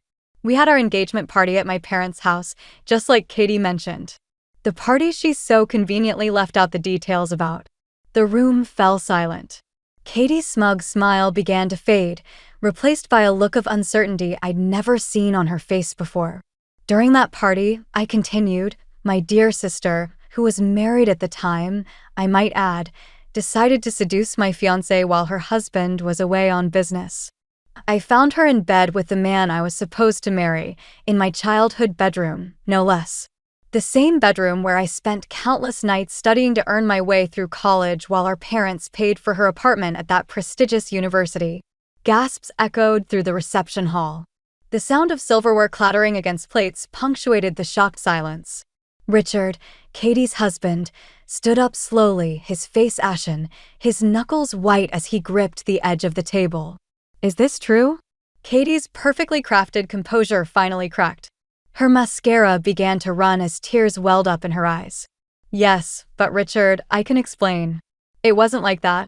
Richard turned and walked out of the reception hall without another word, his steps echoing in the stunned silence. Katie ran after him, her pregnant belly making her awkward as she rushed through the door, calling his name desperately. "Emily!" Mom screamed, her face contorted with rage. Her carefully styled hair came loose as she jumped to her feet. "How dare you? You've ruined everything. Why couldn't you just keep quiet like you always do? Why did you have to make a scene at your wedding?" "No, Mom," I replied calmly, feeling oddly peaceful now that the truth was finally out. "You ruined everything when you brought her here after I specifically said she wasn't invited. You ruined everything every time you chose her over me. You ruined everything when you defended her after she betrayed me in the worst possible way. This is just the consequences of your choices finally catching up to all of you." Our parents stormed out, following Katie and Richard, their angry mutters fading as they left the hall. The reception hall was silent for a moment, the tension thick in the air. Then, Michael stood up and took my hand, his touch gentle and reassuring. "Well," he said with a warm smile that reached his eyes, "I believe we were in the middle of celebrating our wedding. Would anyone like to dance?" Aunt Sarah was the first to start clapping, followed by Grandma Martha, then Michael's family, and soon the whole room was applauding. Linda hugged me tight, whispering, "I'm so proud of you, sweetheart. You did the right thing." The aftermath of my wedding unfolded like a soap opera, but I watched it all from a safe distance while enjoying my honeymoon in Hawaii with Michael. True family gossip, mainly from Aunt Sarah and Grandma Martha, I learned about everything that happened after Katie chased Richard out of our reception. Richard filed for divorce the very next week. Katie tried everything to stop him, Tears, promises, threats, but he wouldn't budge. When her baby was born 2 months later, Richard demanded a DNA test. I wasn't surprised when it revealed what Katie probably knew all along: the baby wasn't his. Thanks to their prenup and the proof of her infidelity, Katie walked away with nothing. No alimony, no house, no luxury car, nothing but the clothes in her closet and her collection of designer handbags. Mom and Dad had to sell their vacation home to help pay for Katie's legal fees. She moved back in with them, bringing her newborn son with her. The irony wasn't lost on me. The golden child who had everything handed to her on a silver platter was now sleeping in her old bedroom, living off our parents' retirement savings. They tried to blame me, of course. The angry phone calls started about a month after my wedding. "You've ruined your sister's life," Mom screamed into my voicemail. "If you had just kept your mouth shut, everything would have been fine. You're no longer our daughter," Dad declared in his message. "We raised you better than this." I blocked their numbers again, but they found new ways to reach out: emails, messages through relatives, and even letters sent to my office. Each time, the message was the same: I was the villain in their story, the jealous older sister who destroyed poor Katie's perfect life. But I had a new life now, one filled with love and genuine support. Michael's family welcomed me with open arms. His mother, Linda, called me every Sunday just to chat. His sister became the best friend I ever had growing up. Even his gruff father, Tom, showed his affection in his own way, always making sure to save me the biggest piece of his famous barbecue brisket at family gatherings. You know what the best part of marriage is? Michael asked me one evening as we cuddled on our couch, watching the sunset from our new home, the one we bought together without any help from either of our families. "What's that?" "Getting to choose your family," he said, kissing my forehead. "Blood doesn't always mean love, but love always means family." He was right. I finally had what I'd always wanted: a family that loved me for who I was, not what they wanted me to be, a husband who celebrated my successes instead of comparing them to someone else's, in-laws who treated me like a daughter, not a disappointment. Grandma Martha still visits us regularly, and she adores Michael. "I always knew you'd find your way, sweetheart," she told me during her last visit. Sometimes the hardest paths lead to the best destinations. I don't know what happened to Katie after that, and honestly, I don't care to know.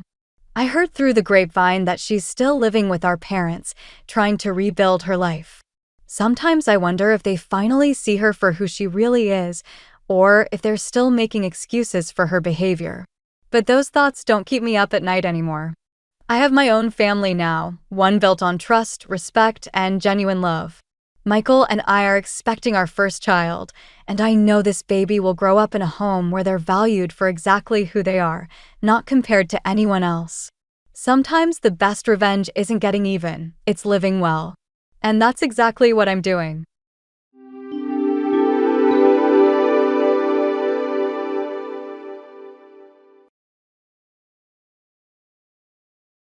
Welcome to the Retaliation Realm channel. We hope you enjoy today's story. Once, my dad, who works in a factory, canceled the engagement right after my stepmom said so. She, being quite mean, threw tea on my dad's face while laughing like crazy. Surprisingly, my stepdad didn't scold her. The tea stain spread on the suit my dad had specially cleaned for the occasion, but luckily, the tea was just lukewarm, so no burns. I handed a napkin to my dad, and Evan, panicking, tried to clean the suit. Despite worrying about injuries, Evan couldn't help but laugh at his parents' behavior. During this chaos, my dad, without saying anything, stood up straight, pointed at them, and declared he would ruin their company in a voice I'd never heard before. He took my hand, and we left the chaotic scene behind. Evan apologized to my dad and quickly followed us, but my dad gravely said, "There's no need. I'm Yvonne Warner, a 26-year-old office worker with a bit of a family situation. My mom passed away when I was little, and my dad raised me alone. He worked at a factory but never missed any of my school events. In college, I dated Evan, who was 2 years older. Evan was gentle and polite, but there was some conflict with his parents. Despite that, I continued dating him, proud of how he put me first. I wanted to introduce him to my dad and see their reactions. When we bumped into my dad on a date, there was a mix of fear and excitement. Evan nervously introduced himself to my serious-looking dad. Evan, looking tense, bowed deeply and greeted my dad. My dad, happy to accept, smiled warmly and started chatting with him. "So, you're Yvonne's boyfriend? Don't be so nervous. Take good care of her, okay?" my dad reassured Evan. "Yes, I'll do my best." "Thank you," Evan replied. As they kept talking, Evan relaxed, and they got along well. I was relieved to see the two important men in my life getting along. I had been worried about what if my dad didn't like Evan. We couldn't spend much time as my dad had work, so we parted ways after saying goodbye to Dad. Turning back to Evan, who looked dazed, I asked if there were any problems. Suddenly, he got excited, asking, "That was your dad, right?" Puzzled by his odd question, I answered without hesitation, "Yes, that's my dad." "Why?" Right. "That's what I thought," Evan said, crossing his arms and deep in thought. I grew curious and asked him what he was pondering. His vague response left me unsettled, and he evaded any further questions. Even though he said he liked my dad, I started to worry, what if he didn't? It made me anxious. A few days later, Evan called me for an important talk. Nervous about our last meeting with my dad, I went to the meeting place, a cafe. Evan was already there, and I could see his gloomy face through the glass. My anxiety deepened, but I decided to act cheerful anyway as I entered and informed him of our meeting. I approached him slowly. Evan, deeply sighing, was startled when I tapped him on the shoulder. "Well, you scared me, Neon," Evan said, holding his chest with wide eyes and taking a deep breath when he saw me. I was surprised by how startled Evan was. He seemed deeply troubled. Sitting across from a still gloomy Evan, I ordered from the waiter. My anxiety grew as Evan's face remained downcast. I wanted him to pour out everything on his mind, so I spoke up. "Hey, Evan, what's bothering you so much? Is there something wrong with my dad?" When I asked this, Evan quickly looked up and immediately denied it. "Not. I respect your dad. It's just my. He trailed off and looked down again. I sighed. It seemed like I had to pry it out of him. I asked directly, "If you're worried about something, I want to know what's on your mind."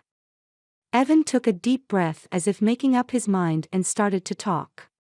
"There's something I want to tell you about my parents. It's a bit of a long story, but I need you to hear it all." The story Evan told was quite shocking.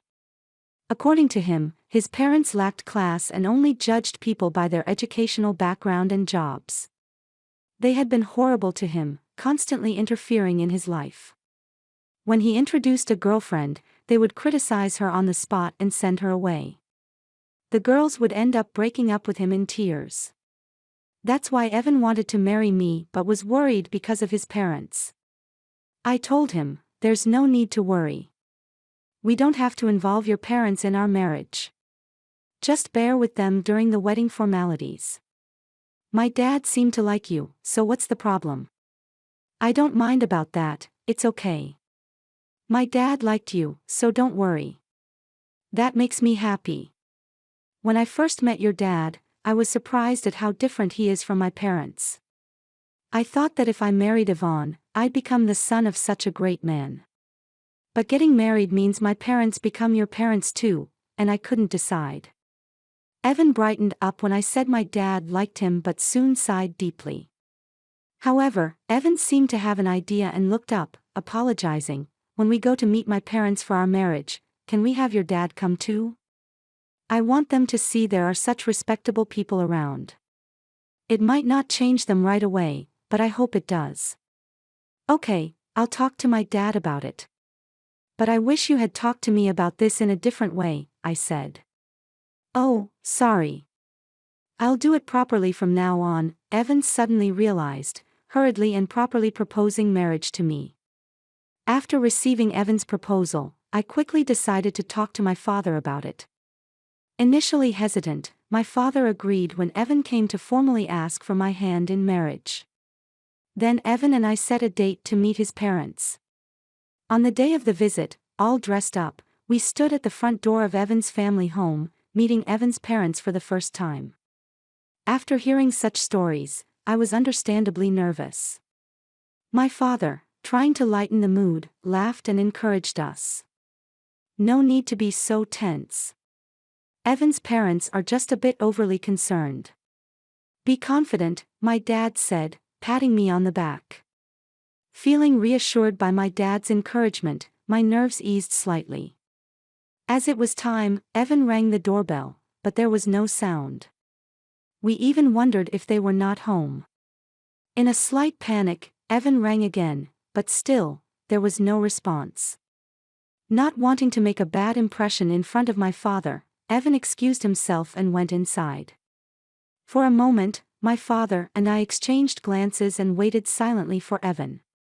Soon, Evan came out looking flustered. Before I could ask what happened, Evan began making excuses with a forced smile. Sorry, there was a bit of a delay, but please wait, we'll be ready soon, and with that, he went back inside. My father sighed in exasperation, and I felt increasingly worried inside. This incident might even jeopardize our wedding plans. My father isn't short-tempered, but he dislikes dishonesty, so I couldn't help but consider the worst-case scenario. Lost in these thoughts, Evan finally came out and awkwardly invited us in. Inside, his parents were waiting, but their demeanor was odd. His mother greeted us with a sly grin while his father looked away disinterestedly. We were led to the living room, but the tea served was hastily prepared and lukewarm. Despite Evan's silence and the tense atmosphere, I decided to push through with the introduction. Evan, regaining his composure, introduced my parents and, at the same time, introduced us as well. Feeling the warmth of Evan's thoughtful introduction of both my father and me equally, our hearts were filled with gratitude. However, his parents sneered at the introduction, and in the next moment, his mother's hand reached for a teacup. "Factory working father, let's call off the engagement," she said. As soon as she said that, my mother-in-law splashed tea on my father. My father-in-law, who was smiling and giggling next to her, did not blame my mother-in-law for her actions. The stain on the suit my father had specially cleaned for this day spread quickly. Fortunately, the tea that was thrown at my dad was lukewarm and almost cold, so there was no worry about burns. Shocked, I offered my dad a handkerchief while Evan panicked, wiping off my dad's suit. Evan, worried about injuries, was angry at his parents, who only laughed in response. Meanwhile, my dad said nothing but stood up and pointed at them, saying, "Then I'll ruin your company," speaking in a voice I'd never heard before. He took my hand, and we left the oak corner house behind us. Evan's voice scolded his parents, then quickly followed us. "Father, mother-in-law, I'm sorry. I'll have my parents apologize later," Evan pleaded. "No need, we're done with them anyway," my dad said gravely, patting Evan's shoulder. We went back to our house, and Evan and my dad immediately changed clothes. During that time, Evan was earnestly apologizing outside my dad's room, and I could hear my dad's troubled voice occasionally. However, I was too shocked by what Evan's parents had done to pay attention. I knew they wouldn't be easy to get along with, but I didn't expect such behavior. I was furious that they insulted my dad. Sitting on the living room sofa, clenching my fists, I replayed the event in my mind. It wouldn't help the situation, but I couldn't help it. When my dad finished changing, he and Evan came into the living room. Evan immediately apologized to me, almost bowing down. "Yvonne, I'm sorry. I never expected them to do such a thing, especially to insult your dad. I'm truly sorry. I did something terrible," Evan said, clearly knowing it wasn't something easily forgiven. His sincerity was evident as he didn't even ask for forgiveness. That meant I had to apologize to Evan as well. I took Evan's hand as he kneeled on the floor and apologized. "I'm sorry too. I should not have suggested it without knowing everything. I didn't expect things to turn out this way," I said. Then I turned to my dad and apologized with all my heart. "Dad, I'm sorry this happened because of my thoughtless suggestion." My dad just looked down, troubled, and shrugged his shoulders. It was hard for him to say anything. None of us expected this outcome, but that meant my dad's threat was serious. I decided to ask him about it. "Dad, was what you said true? Are you going to ruin their company?" I asked. My dad glanced at Evan and then nodded firmly. "Yes, it's true. I'm going to ruin their company. Their business was already struggling, so I've been thinking about what to do. This seems like a good opportunity to cut ties." My father's eyes revealed unwavering determination. He runs an industrial company, serving as both the factory manager and CEO of a renowned top-tier local enterprise. Initially, he started as a worker in this factory, giving up his dream of becoming a painter to raise me, Al, after my mother passed away. He worked tirelessly at the well-paying local factory, and his hard work was recognized with several promotions. Eventually, he caught the attention of the former CEO, who also served as the former factory manager, and chose my father to take over the company when he decided to retire. The company expanded its business, owning various subsidiaries, and one of these subsidiaries is managed by Evan's father, my father-in-law. We discovered this during our recent visit. Ideally, my father-in-law should have realized this. Unfortunately, due to Evan's mother's premature actions, his parents' prejudices prevented this from being clarified, leading to the current situation. My father mentioned that his company was facing some management difficulties, and he was pondering what to do, considering layoffs to improve management. However, he'd rather avoid that. "It's a good opportunity to decide which parts to downsize," my father said with a troubled smile, clearly reluctant to lay off any of his employees. After Evan's serious conversation with my father, he asked Evan in a low voice about his decision to close down his father's company. Evan hesitated at first but then looked firmly at my father and replied, "I've already cut ties with him. They did something unforgivable, and I think part of the consequence is paying for their actions. More than that, I want them to reflect on what happened, including this incident. But I have a request. I know it's awkward to ask at this time, but please let me get engaged to Yvonne. I know I've caused trouble with my parents, but more than anything, I want to be with Yvonne. Please forgive me." Crossing his arms, my father pondered Evan's words. It might seem inappropriate right after such an incident, however, moved by Evan's earnestness, I also pleaded with my father, "Please, Dad. I know things turned out this way, but I want to be with Evan." After hearing our request, my father hummed for a while and then shook his head as if in resignation. "If you both feel the same way, it's fine. But there's a condition. Your parents are company executives. I want to know what you plan to do with their employees. If you can't do that, your marriage is off," my father said, then sent Evan away without even glancing at me before returning to his room. A few days later, Evan came up with a plan for his father's company's employees. He had arranged a meeting with my father, and when I returned from work at 5:23 p.m., they were deep in discussion. It was apparent that Evan had written down possible job placements for all the employees and was showing it to my father. "I hope you can employ them at your company. I want to support their transition and contribute to the business's vitality," Evan said, bowing to my father. "I also want to work at your company. I'll work for free until they're settled and producing results. I want to compensate for any shortcomings in my work and salary. Once that's settled, I'd like to re-engage Yvonne," Evan said, showing his earnestness. He seemed to think that he was partly responsible for his company's collapse and wanted to work hard to be the lubricant in this situation. I just found out that our marriage would be delayed, but it's an unavoidable circumstance. Welcome back, Yvonne. You heard right. I'm sorry for deciding such an important thing on my own, but I thought it wouldn't be fair if I were the only one happy. Yes, you're too selfish, Dad. Please let me work in the company with Evan. I'll work for free with you too, and I want you to accept Evan's proposal, I said. As I said this, Evan tried to dissuade me, but I firmly insisted and desperately begged my father. While we were doing this, my father didn't say anything, but after repeated pleas, he uncrossed his arms and quietly nodded. Speaking of which, Evan's parents hadn't apologized yet. My father seemed to have been waiting for them for the past few days, but that period had ended. Time's up, he muttered, beginning preparations to take over my father-in-law's company. Time passed, and finally, the day came when the company collapsed.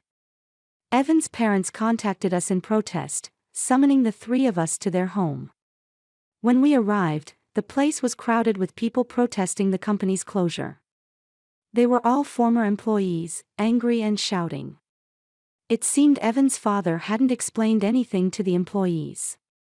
By summoning us, it looked like his parents intended to shift their failure onto us as soon as they saw us. They pointed and started accusing, "Look there, that's the root of all evil. It's not me, they're the ones who ruined the company, not me. Yes, especially that woman, she seduced our son and ingratiated herself with her father. We are victims too, so stop complaining about it." Others also vocally criticized my father and me, attempting to deflect attention away from themselves. Despite the parents' unrestrained accusations, Evan, visibly upset, tried to calm the former employees. "Please wait, everyone. Yes, my father's company collapsed, but it's because of those two also.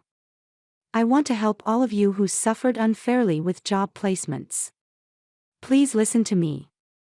Gradually, the commotion subsided, and the former employees turned their attention to us.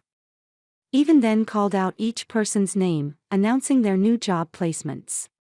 Realizing they were not abandoned, the employees breathed a sigh of relief.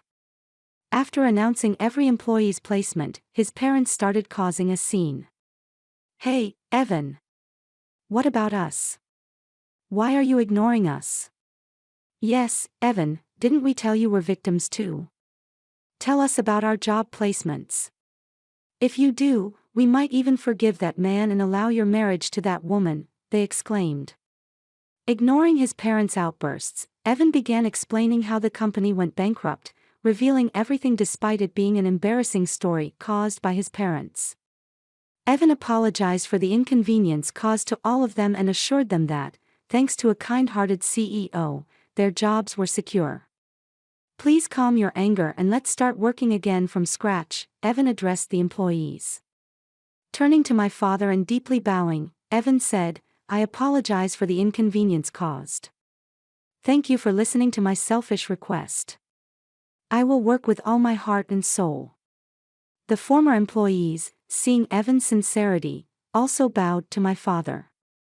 However, Evan's parents were the only ones to object. "Don't be fooled. That man ruined the company, and that woman egged him on. Wake up to reality. You're struggling for jobs because the company was destroyed, right? Just because you're getting help doesn't mean you should lose sight of the truth." Despite the parents' desperate appeals, everyone had already heard the story from Evan and understood the situation. Thank you for being with us and listening until the end. If you found it interesting, please subscribe, give us a like, and leave your comments. We'll see you on the Retaliation Realm channel.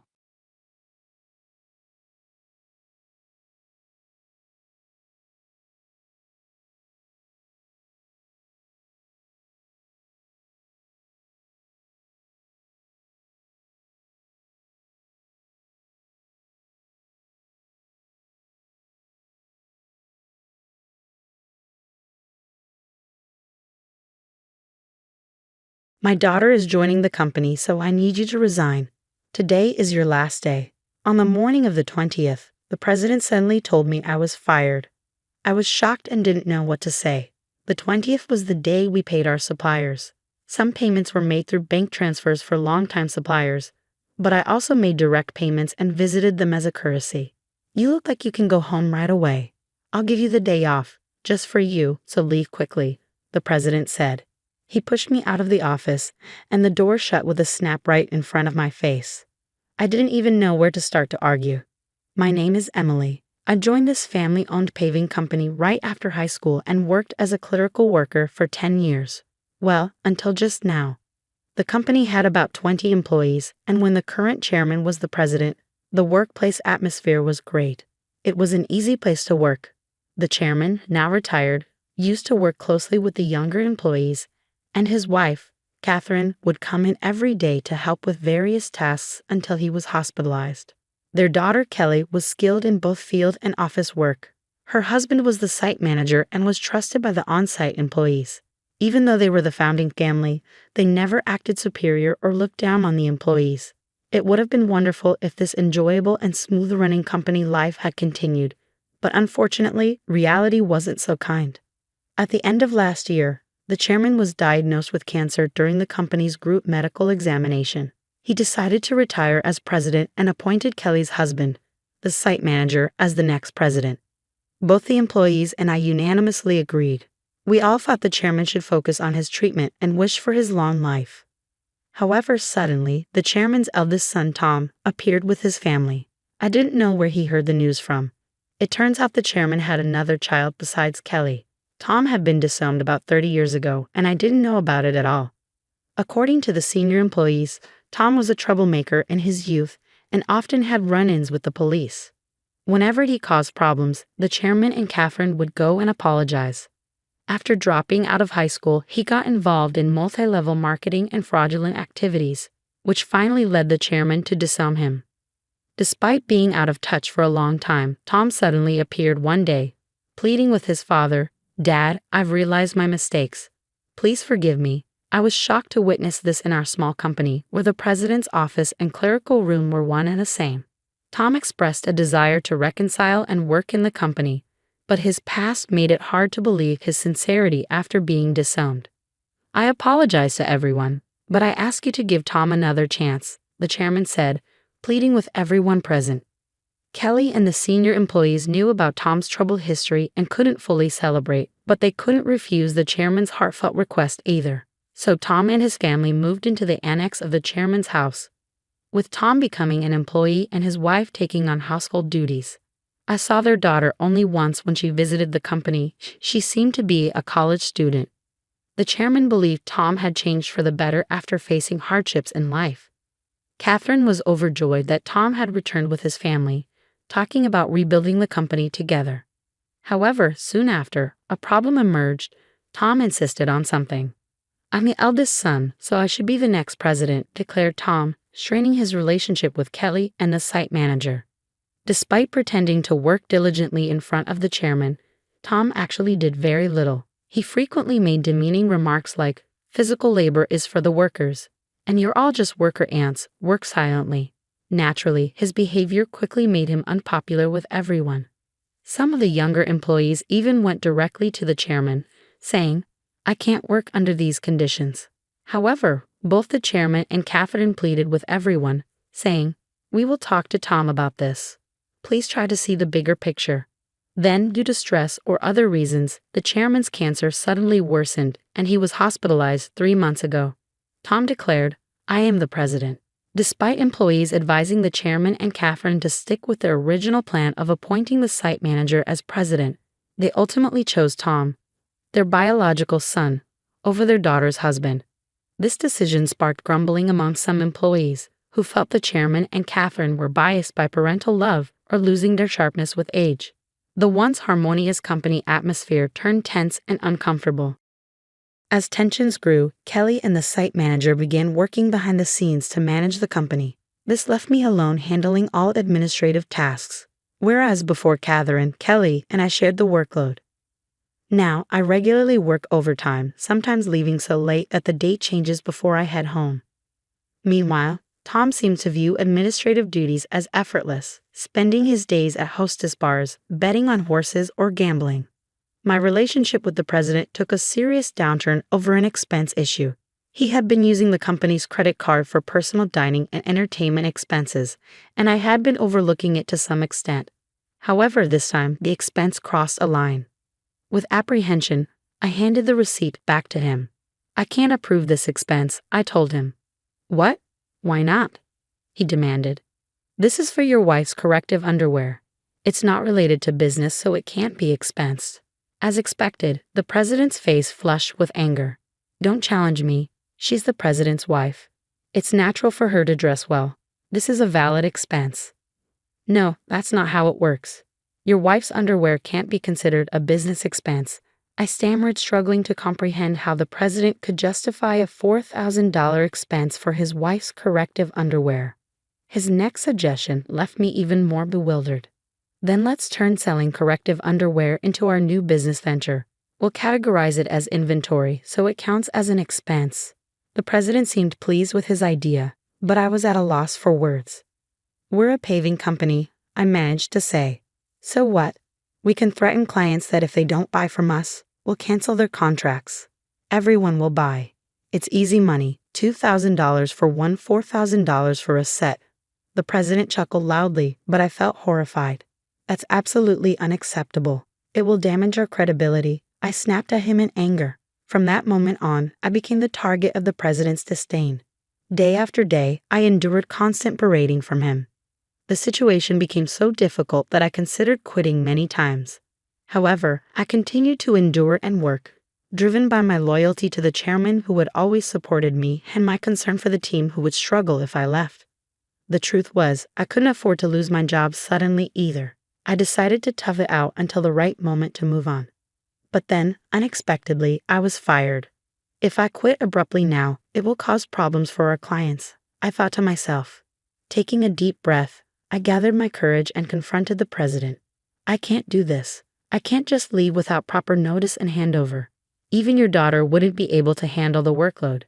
Besides, today is the day we need to handle payments," I said in one breath, fully expecting the president to erupt in anger. As expected, the president's face turned red with anger. "Shut up.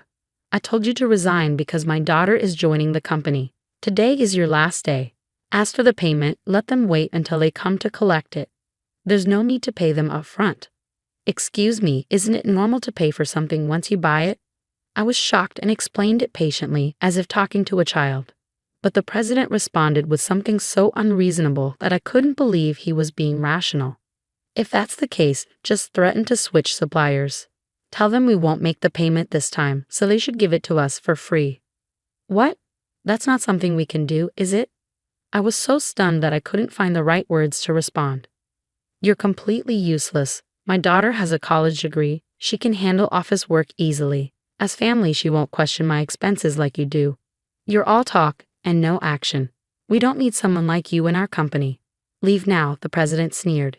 It seemed clear he intended for his daughter to handle accounting so he could justify personal expenses as business expenses. "Oh, is that so? Just remember, I won't regret this," I replied. Words were futile at this point. My patience had worn thin. I quickly gathered my belongings and left the company, feeling sorry for our clients. I called Kelly, despite knowing Catherine and Kelly were busy with the chairman. This was urgent. I explained everything and trusted the rest to Kelly. Once I left the company, I suddenly found myself with nothing to do. Being fired without notice clearly violated labor standards laws. If I reported this to the Labor Standards Office, the company would be in trouble.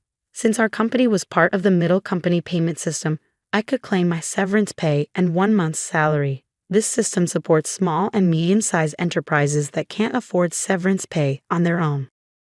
I didn't need to rush because I could apply within 5 years from my retirement date, and the Labor Standards Office had a 2-year statute of limitations. With my professional habits, I planned out the necessary procedures and timeline for retirement. I decided I could take it easy for at least a week. Lately, I had been working overtime and weekends nonstop, leaving no time for myself at home. There were many places I wanted to visit once I settled down, so I chose to go on a day trip to the beach for a refreshing break. After enjoying myself at the beach, I checked my phone in the locker and found several missed calls, emails, and voicemails. Among them, Kelly's email caught my attention. It said, "The payment process went smoothly. Everything is in order." I felt relieved. Despite the abruptness of my dismissal by the president, I couldn't shake the guilt of leaving my job in anger. Next, I listened to the voicemail from the company. It was the panicked voice of the president saying, "Hey, what's going on? They're saying I'm not the real president. Did you know about this? Explain yourself." After chuckling at his realization, I continued to check my emails and voicemails. Among them was a message from the chairman, so I promptly headed to the hospital. Arriving at the hospital room that evening, I found Catherine and the president already there. As soon as the chairman saw me, he greeted me from his bed. "Emily, I'm truly sorry for my foolish son." "Hey, what's going on? I'm not the official president. Explain yourself." Tom shouted arrogantly, clearly not understanding the situation. The chairman quickly silenced him with a stern command. "Quiet down." It turned out that right after I had called Kelly, she promptly informed the chairman and Catherine. Upon receiving the news, the chairman immediately contacted Tom, who was acting as president, and asked, "Do you really not know anything? So what's the truth?" I calmly explained to the president, who was still shouting in confusion. "Essentially, Tom, you didn't have any legal authority. Your role as president was just a title. It might seem confusing, but in business terms, president is a position within the company and doesn't hold legal standing like a representative director does. The representative director is the one legally responsible for the company's actions externally. It's a different and more formal role that requires specific legal procedures to change." I continued, "While the title of president can be changed informally within the company, altering the representative director involves complex legal processes. That's why your position didn't carry the legal weight you assumed it did." 3 months ago, when Tom was appointed president, there was strong opposition from Kelly, the site manager, and veteran employees. That's when I proposed a strategy. Tom would be a figurehead president while the chairman remained the legally responsible representative director. As someone familiar with company procedures and laws, I knew the complexities involved. Under my plan, if Tom showed genuine dedication and won over all employees, then we would initiate the legal process to formalize his presidency. However, if Tom failed to prove himself fit for the role, the backup plan was to either remove him or even consider closing the company, while Kelly and the site manager prepared to launch a new venture. Kelly doubted Tom's ability to change. The chairman and Catherine continued to believe in Tom until he unfairly dismissed me, which seemed to awaken them to his shortcomings. "If you want to be a leader, learn and take care of your employees. I've told you this many times," the chairman emphasized. Tom retorted, "It's not a big deal, right? Can't we just handle the procedures now?" "No, it's not possible," the chairman explained. "Our company offers stocks to employees who want them, and many of them own shares. Emily owns 10%, making her a major shareholder. We can't disregard her views, and other shareholders won't support you either." As the president began to understand the gravity of the situation, his face paled. "What? I don't have any shares." "None. I plan to pass on my shares to you once you prove yourself as president. I'm deeply disappointed in you. Were you only interested in my wealth, thinking I didn't have much time left?" The chairman slumped in despair, and Catherine remained silent, visibly upset. Defiantly, the president responded, "Well, I'm the eldest son. What's wrong with taking what's rightfully mine? The company belongs to me. I can't forgive you anymore. The chairman bears full responsibility as the representative director of this company. Moreover, I'm a shareholder. I have the right to call for a shareholders' meeting and propose your removal," I asserted firmly. The president's face drained of color as he grasped the implication of removal. "You mean I could be fired? Dan, you were just a clerk." "Tom, Emily is right. At this point, no one will support you. Emily was the only one who spoke up to give you a chance," Catherine interjected. Then Catherine turned to me. "Emily, I owe you a sincere apology. I regret causing you trouble because of my love for my son. Please tell me what you'd like to do." I confronted the president directly. "Mr. President, I no longer wish to work under your leadership, so I am resigning immediately. However, I expect to receive my severance pay, along with 1 month's salary including unpaid overtime and holiday pay. As a shareholder, I will also take action through the Labor Standards Office to remove anyone who is detrimental to the company. I spoke calmly, and as I did, the president's complexion shifted from pale to completely white. Continuing, I informed them how Kelly had been actively visiting clients and successfully promoting our new company. Many clients had already decided to switch from our current company to the new one, and most of our employees were planning to follow suit. That's impossible. I'll sue you, the president threatened, his voice cracking. But the chairman intervened firmly. I am the representative director. You have no such authority. The president collapsed to his knees, and I felt a mix of emotions: regret, disappointment, and a sense of closure. Mr. President, it's unfortunate it had to end this way. If you had changed your approach upon returning, things might have been different. There were ample opportunities for understanding if you had made efforts to learn and adapt. Ultimately, it was the president himself who squandered those chances, a classic case of reaping what one sows. In the aftermath, the chairman decided to shut down the company, leaving Tom unemployed. The president's wife attempted to sell corrective underwear, but it didn't succeed. They faced legal issues for aggressive sales tactics and were eventually arrested for involvement in a pyramid scheme. When Kelly returned to her parents' home, she found boxes of unsold underwear left behind. As for the daughter, she found employment elsewhere, although the specifics are unknown.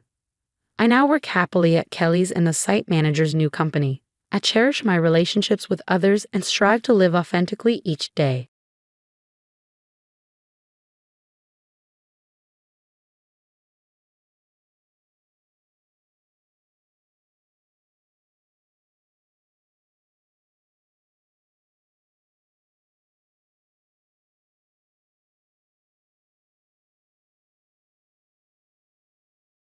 Welcome to the Retaliation Realm channel. We hope you enjoy today's story. I attended the wedding of a coworker's junior, expecting joy and celebration, but instead found myself at the receiving end of ridicule. The bride openly belittled those she deemed less educated and financially disadvantaged, including myself for dropping out of school. Shockingly, my colleague, the groom, echoed her sentiments, mocking me alongside her. At that moment, I resolved to remove them from my life entirely. Rather than dwell on their ignorance, I chose to seek support elsewhere. Brace yourself, for I vow to demonstrate the folly of judging individuals solely by their educational background. I'm Guy, 32 years old, hailing from an average family where both my parents worked hard to make ends meet. Unlike most of my peers who were focused on high school, I was on the hunt for employment. While my parents were college graduates, I was eager to dive into the workforce immediately. Initially, they were puzzled by my decision, but eventually, they rallied behind me, recognizing that it was my life to chart. My journey began as a factory laborer in my hometown before transitioning to the role of a site supervisor for a painting contractor. Now, for the past 7 years, I've been proud to be a part of a publicly traded major machinery manufacturer as a service department manager. My days are often filled with visits to clients for machinery installation, repairs, and maintenance. Today is no different as I gear up for another round of these tasks. As I merge onto the freeway in the company car, my work phone buzzes with a call from the office. Instantly, my heart sinks a notch. Not another one. I think to myself as I pull over, promptly returning the call only to be greeted by yet another client complaint. I'll head over right away, I assure them, despite the inconvenience it poses to my schedule. With an apologetic tone, I bow my head, though the person on the other end can't see my gesture. Now I must reshuffle my plans to address this issue first. It seems like it's going to be a particularly taxing day. Returning to the branch office after 7 p.m., I find Gabriel from my service department already present, engaged in a lively conversation with a colleague from sales. I'm back. Nice of you to notice, I remark as Gabriel quickly acknowledges my presence before retreating to his desk to resume work. Each branch office, spread across various regions, operates with a small team under the supervision of an area manager. In this particular branch, it's just Gabriel, who happens to be 2 years my junior, and myself in the service department. "Hey, Gabriel, can I have a moment of your time?" I inquire, sensing a hint of irritation in his response. "What's up?" he responds curtly. "I received a complaint from one of your clients this morning.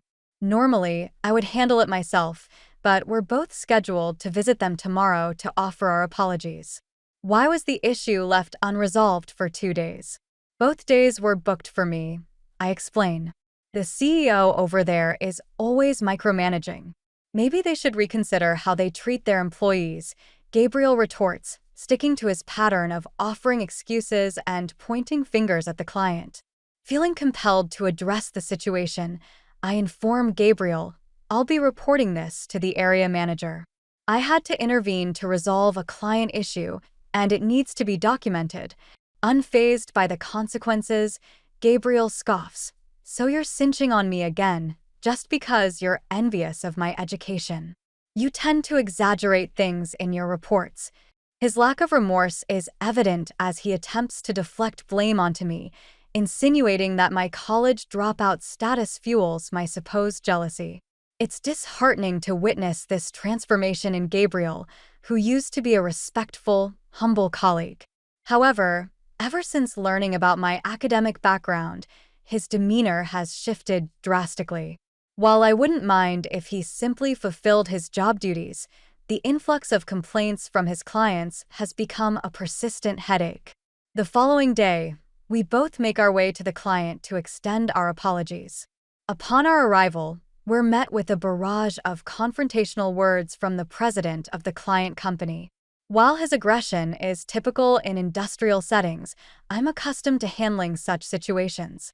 However, Gabriel, lacking field experience, remains silent, seemingly unsure of how to respond. After diffusing the tension with the client and discussing plans for future improvements, Gabriel finally offers a subdued apology. I expect him to be disheartened on our journey back, but to my surprise, he exhibits no signs of remorse. Instead, he poses a question that catches me off guard. Why are field workers so uncivilized, in a stark display of his unchanged attitude? Gabriel resumes his critique of the client, showing no willingness to reflect on his actions. That CEO practically flaunts his lack of education with the way he communicates. It was rather cringeworthy to witness who managed to infuriate a client to that extent. "Perhaps it's time for some self-reflection on your part," I express, hoping to provoke some introspection. However, my words seem to fall upon deaf ears as Gabriel brushes off my concerns, retorting, "You're just out of touch because you spent too long in those environments."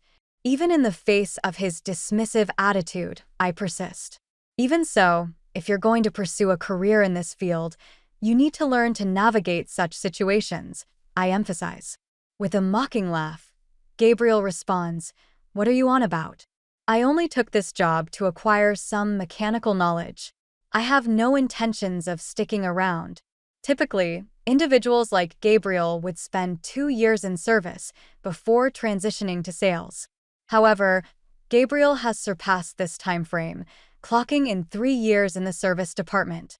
Given the abundance of complaints against him, it's unlikely anyone would consider promoting him to a sales position. Yet, Gabriel remains steadfast in his belief that the negative reports stem from my supposed jealousy. If that's truly his perspective, then it becomes even more imperative for him to excel in his service role and demonstrate genuine commitment to the clients. But how can one expect sincerity from someone whose attitude is consistently poor? It's a futile notion. Perhaps I could overlook his behavior if he possessed a similar level of professionalism as myself. However, in light of the circumstances, I find myself unable to engage with Gabriel any further. During a business trip tasked with setting up machinery, I encountered unexpected glitches during the test run, necessitating an overnight stay to address the issues. The following day, with limited staff available at the branch, we relied on assistance from neighboring branches for crucial tasks like this. As I searched for a nearby place to dine near the hotel, I heard someone call out to me, "Hey, what's going on?" I turned to find Gabriel accompanied by a woman approaching me. "Oh, hello, Gabriel. Good evening." I greeted him warmly, extending my hand in greeting to the woman beside him, who accepted it without uttering a word. "This is my girlfriend, Selena. She's a local," Gabriel proudly introduced her, his tone tinged with an air of superiority. Though I felt a sense of familiarity upon seeing her, I brushed it aside. Invited to join them for dinner, I accepted Gabriel's offer. As we placed our orders, Gabriel couldn't resist boasting. "In fact, we just got engaged. Selena graduated from the same college as me, and her family holds considerable wealth in the local area. She's definitely on the fast track to success." It became apparent that the reason for the dinner invitation was Gabriel's desire to showcase his fiancée. However, Selena's demeanor left much to be desired. She barely acknowledged my presence, avoiding eye contact and offering only intermittent nods to Gabriel. As dinner drew to a close and Gabriel excused himself to visit the restroom, I found myself alone with Selena. Breaking the silence, she spoke with a hint of chilliness in her voice. "I've heard quite a bit about you from Gabriel." Her gaze bore into mine, suggesting that Gabriel hadn't been singing my praises. "You seem to believe your managerial role is significant just because you've been with the company a bit longer. Could you please refrain from hindering Gabriel's career?" Acknowledging her perspective, I replied calmly, "Certainly, the role of manager is attainable through years of service and commendable performance, as our direct boss is also Gabriel's area manager. I understand my position as a senior colleague." Recognizing the futility of further discussion, I chose to let the matter rest upon Gabriel's return. He avoided making eye contact and proceeded as though nothing had transpired between us. As I was bidding farewell, I casually inquired about our work plans for the following day. Gabriel mentioned he'd be lending a hand at our branch. Despite sensing something amiss, I refrained from probing further, mindful of Selena's presence. The next day, I proceeded with troubleshooting the test run as scheduled, only to find Gabriel absent. Feeling uneasy, I discreetly approached the area manager seeking clarity on Gabriel's whereabouts. Upon investigation, it surfaced that on the day I encountered Gabriel and his girlfriend, they were supposed to be on a business trip requiring an overnight stay. This revelation pointed to a clear case of misrepresentation. Handing over the matter to the area manager, I stepped back. Sometime later, news of Gabriel and his girlfriend's impending wedding circulated. Despite not receiving an invitation, I felt a sense of relief. However, a week before the ceremony, the area manager unexpectedly requested my attendance, serving as a replacement for Gabriel, originally slated to deliver the main speech at the wedding. Gabriel and his girlfriend found themselves unable to attend, leading to a last-minute request for me to step in. Initially hesitant, I relented. Upon learning they had shown up on the day of the wedding, I arrived early and unexpectedly encountered. On my way to the waiting room, their surprise was evident as Gabriel proceeded to make a condescending remark. "You know, my elite friends and I all boast degrees from prestigious universities and hold positions in top-tier companies. I didn't think you, a dropout, would quite fit in, hence why you weren't invited." Unfazed, I calmly informed them, "I've been asked to speak on behalf of the area manager who will be arriving late. Once they're here, I'll step aside." Their expressions turned pale at this revelation, seemingly threatened by the prospect of a dropout delivering a speech. Gabriel attempted to assert dominance. "Are you trying to embarrass me by having someone like you speak? If the area manager can't make it, there's no need for a speech." "Leave now," he commanded, his girlfriend interjecting, "Cut ties with my husband, you uneducated bore." The laughter that followed echoed through the corridor as they disappeared into the waiting room, leaving me stunned. A surge of unfamiliar emotion coursed through me, causing tremors to ripple through my entire body. If severing ties was what they desired, then so be it. I opted to keep a low profile, biding my time until it was my moment to speak. At last, The opportunity arrived. Summoning a deep breath, I prepared to address the gathering. I approached the microphone, mindful of Gabriel and his girlfriend's piercing glares, silently urging me to depart. Ignoring their silent demands, I began my speech. Congratulations on your wedding, but if you expected me to stick to the usual pleasantries, you're gravely mistaken. Gabriel's performance in his role isn't exactly praiseworthy, but on this celebratory occasion, decorum demands that I offer only the highest commendations. With forced enthusiasm, I addressed the room. To our esteemed graduate, Gabriel, I must say your ability to amass customer complaints at work is truly remarkable. Your unwavering arrogance and refusal to accept responsibility, always quick to shift blame onto our clients, truly highlights your resilience. I must admit I am consistently astounded. Before I could continue, a sudden interruption disrupted the atmosphere. Standing up beside a visibly flustered Gabriel, his partner interjected, "Stop it now. You are supposed to sever ties with Gabriel. Cease this bullying." Despite the commotion, I pressed on with my speech. With a touch of irony, I continued, "Our distinguished graduate, Gabriel, certainly knows how to leave an impression. He's been fabricating business trips to spend time with her and fraudulently claiming expenses for it. It's a blatant case of embezzlement," I asserted, my tone firm and unwavering. "Cut it out. You're fabricating all of this," Gabriel's girlfriend exclaimed, but I stood my ground. Gabriel's face flushed crimson with anger as he advanced towards me, his partner joining in with her voice echoing through the chaos. "What evidence do you have for these accusations? Are you out of your mind?" she demanded. As the room spiraled into pandemonium, the MC nervously intervened, urging me to cease. At that moment, just as I pondered whether this was the end of the ordeal, the door burst open with a resounding bang. The sudden silence that followed was broken only by the entrance of the area manager and the president of the client company. The bride's complexion drained of color as she observed the president making a beeline for the bride and groom's table.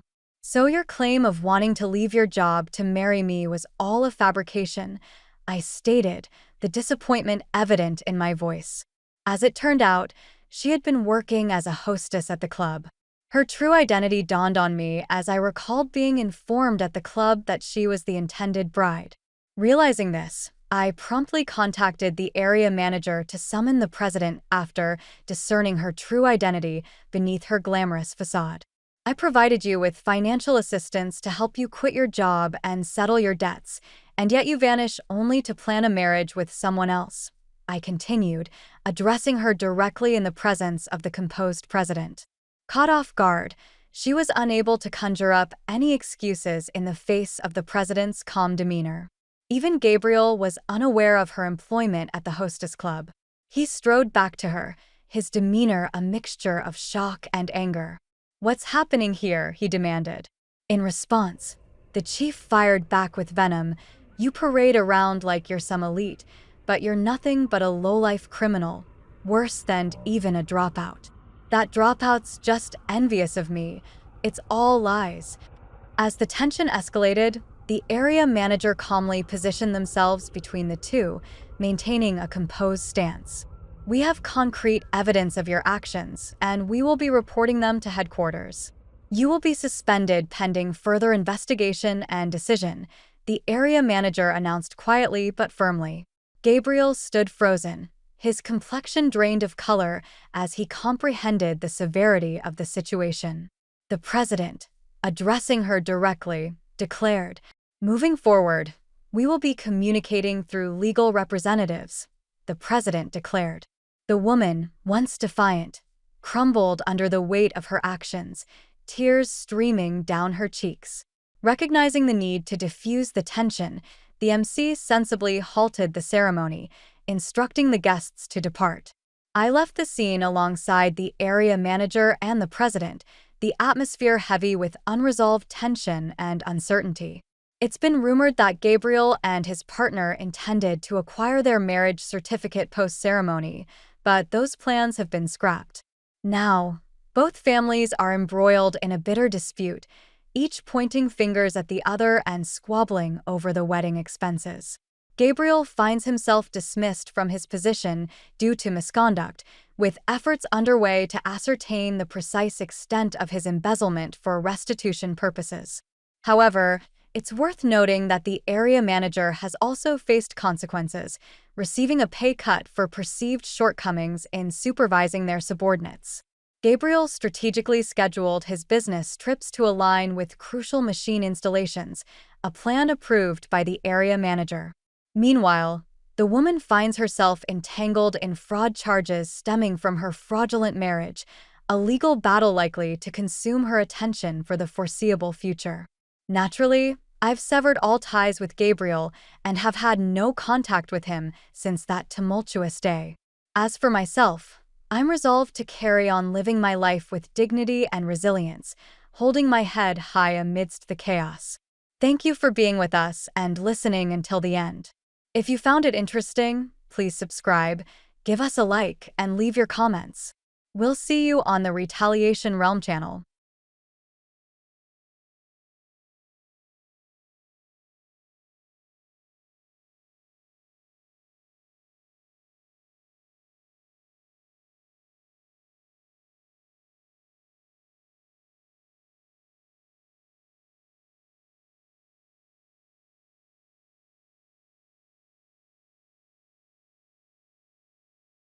You can't even handle household chores, so we might as well get a divorce, Tom, he said with a smirk as he entered the hospital room. I was connected to various medical devices, and a girl I didn't recognize stood by his side. Little did Tom know I had assets worth $6 million, and divorce in this situation would be a matter of life and death for a housewife like me. Fine, he has the divorce papers, I thought to myself. I couldn't be with a man who verbally abused his wife in such a state. I reached into my bag, pulled out the divorce papers I'd always carried with me, and handed them to Tom with a grin. He accepted them. Now I can say goodbye to you. I'll be happy with her, so don't worry, Tom said as he wrapped his arm around the girl, referred to as Catherine Lyon. She sneered at me and said, "Take care, Misso. You're not Miss anymore. Take care, ma'am." With those words, the two of them left the hospital room, laughing. But their happiness would only last for now. Alone in the room, I couldn't help but laugh out loud. Today was Friday, so the divorce would be processed on Monday. Oh, I couldn't wait for 3 days from now. My name is Annalie Johnson, a 45-year-old housewife from a regular farm. I didn't have any particular skills, but I was proud of my vast cooking repertoire. My husband, Tom, and I were the same age and had been college classmates. We both came to New York from the countryside, and since we lived alone, I used to cook various dishes for Tom using the vegetables and rice sent from my family. People often said I had captured his heart through his stomach, and I was aware of that. Tom was and still is incapable of doing any household chores. I had been taking care of him since we were dating, and after getting married, I continued to handle all household tasks. Sadly, we were not blessed with children, but we enjoyed our life together as a couple. We both loved to eat, and on Tom's days off, we'd often go on drives for small trips just to enjoy delicious food. When we first got married, Tom was kind. But about 3 years in, he became quite controlling. Well, he never laid a hand on me, but his remarks became curt, and he would often say things that hurt.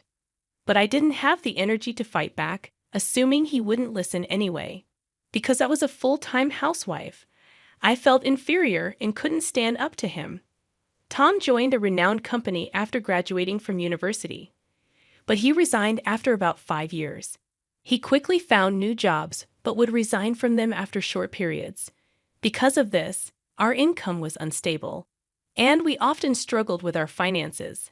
However, at the company he'd been with for the past 2 years, he seemed to get along with his colleagues. I had faint hopes that he might work there for a long time. Then one day, Tom came home earlier than usual. "I'm home. I quit my job." "What again?" I unintentionally voiced my surprise, causing Tom's eyebrows to twitch. In a panic, I stopped cooking and rushed over to him. "I'm sorry. I was just shocked." "Huh, no welcome back greeting, and you're criticizing. You've become quite audacious," Tom responded sharply. At Tom's words, I stiffened. He was in a very bad mood today, and if I misspoke, it could escalate into something worse. "I'm sorry," I said cautiously. "As long as you understand," he grumbled. My apology had somewhat placated him, and he sat on the sofa, turning on the TV. I quietly placed a beer and a glass on the table. "Do you want dinner or a bath?" I asked. "Food and alcohol," he replied. To avoid upsetting Tom, I played the role of the submissive wife. I once had a strong sense of self, but after 14 years of marriage to Tom since the age of 28, I rarely showed my true self. After eating and drinking to his heart's content, Tom seemed to be in a better mood. He fell asleep on the sofa, snoring loudly. The table was in such disarray that it looked like a child had eaten there. I began cleaning up the fallen beer bottles and food scraps scattered on the floor. This wasn't how I had envisioned my married life. Memories of happier days as a young girl in love revealed my true feelings. I stole a glance at Tom, but he showed no signs of waking. Relief washed over me, but alongside it was a growing sense of dread about continuing this life. Perhaps divorce was a consideration. I started mentally organizing my schedule for the next day, determined to confront the issues I have been avoiding. The following day, while Tom began visiting the employment office and quickly securing another job, I went to the city office and signed divorce papers. I wasn't quite ready to submit them, but I felt having them would be a form of protection. I discreetly stashed the signed divorce papers at the bottom of my frequently used bag. If he were to discover them, who knew what he might say or do? "Hey, where did you wander off to while I was job hunting?" Tom asked upon my return. "I went to the stationery store to buy some reasons." "Look, I thought you might need them," I replied. Tom was unusually thoughtful that day. He initially interrogated me suspiciously, but quickly cheered up. I handed him the resumes I had bought earlier. After receiving them, Tom mentioned that he was going out for drinks with a friend and left. His new job was with a reputable company, offering a solid salary and better benefits than his previous positions. I harbored a secret hope that perhaps, this time, Tom would stick with his new job until retirement. His new department seemed to be in sales, and he started leaving home more frequently for evening entertainment. I cherished these brief moments of freedom and gathered the energy to greet Tom with a smile when he returned. One day, I received a call from my mother after a long time. She excitedly told me about an unexpected windfall of $6 million. "You know the mountains and lands we owned? We don't need them anymore. We had them appraised, and they are worth $8 million. We only need $1 million to enjoy the rest of our lives, so I think you might want to rethink your life too." My mother was never fond of Tom, and she had been worried about me, especially after Tom became more controlling, preventing me from even visiting my childhood home. The amount she mentioned stunned me, but what shocked me even more was that she had changed the title of the property inherited from my grandmother to my name to avoid inheritance taxes. It was a difficult decision whether to tell Tom about the inheritance or to embrace newfound freedom. About a week later, I was involved in a traffic accident. Thankfully, my life wasn't in danger, but I would need to be hospitalized for about a week. After securing my valuables in the hospital room drawer, I immediately contacted Tom. "I'm sorry I got injured." Tom's initial reaction was, "Huh?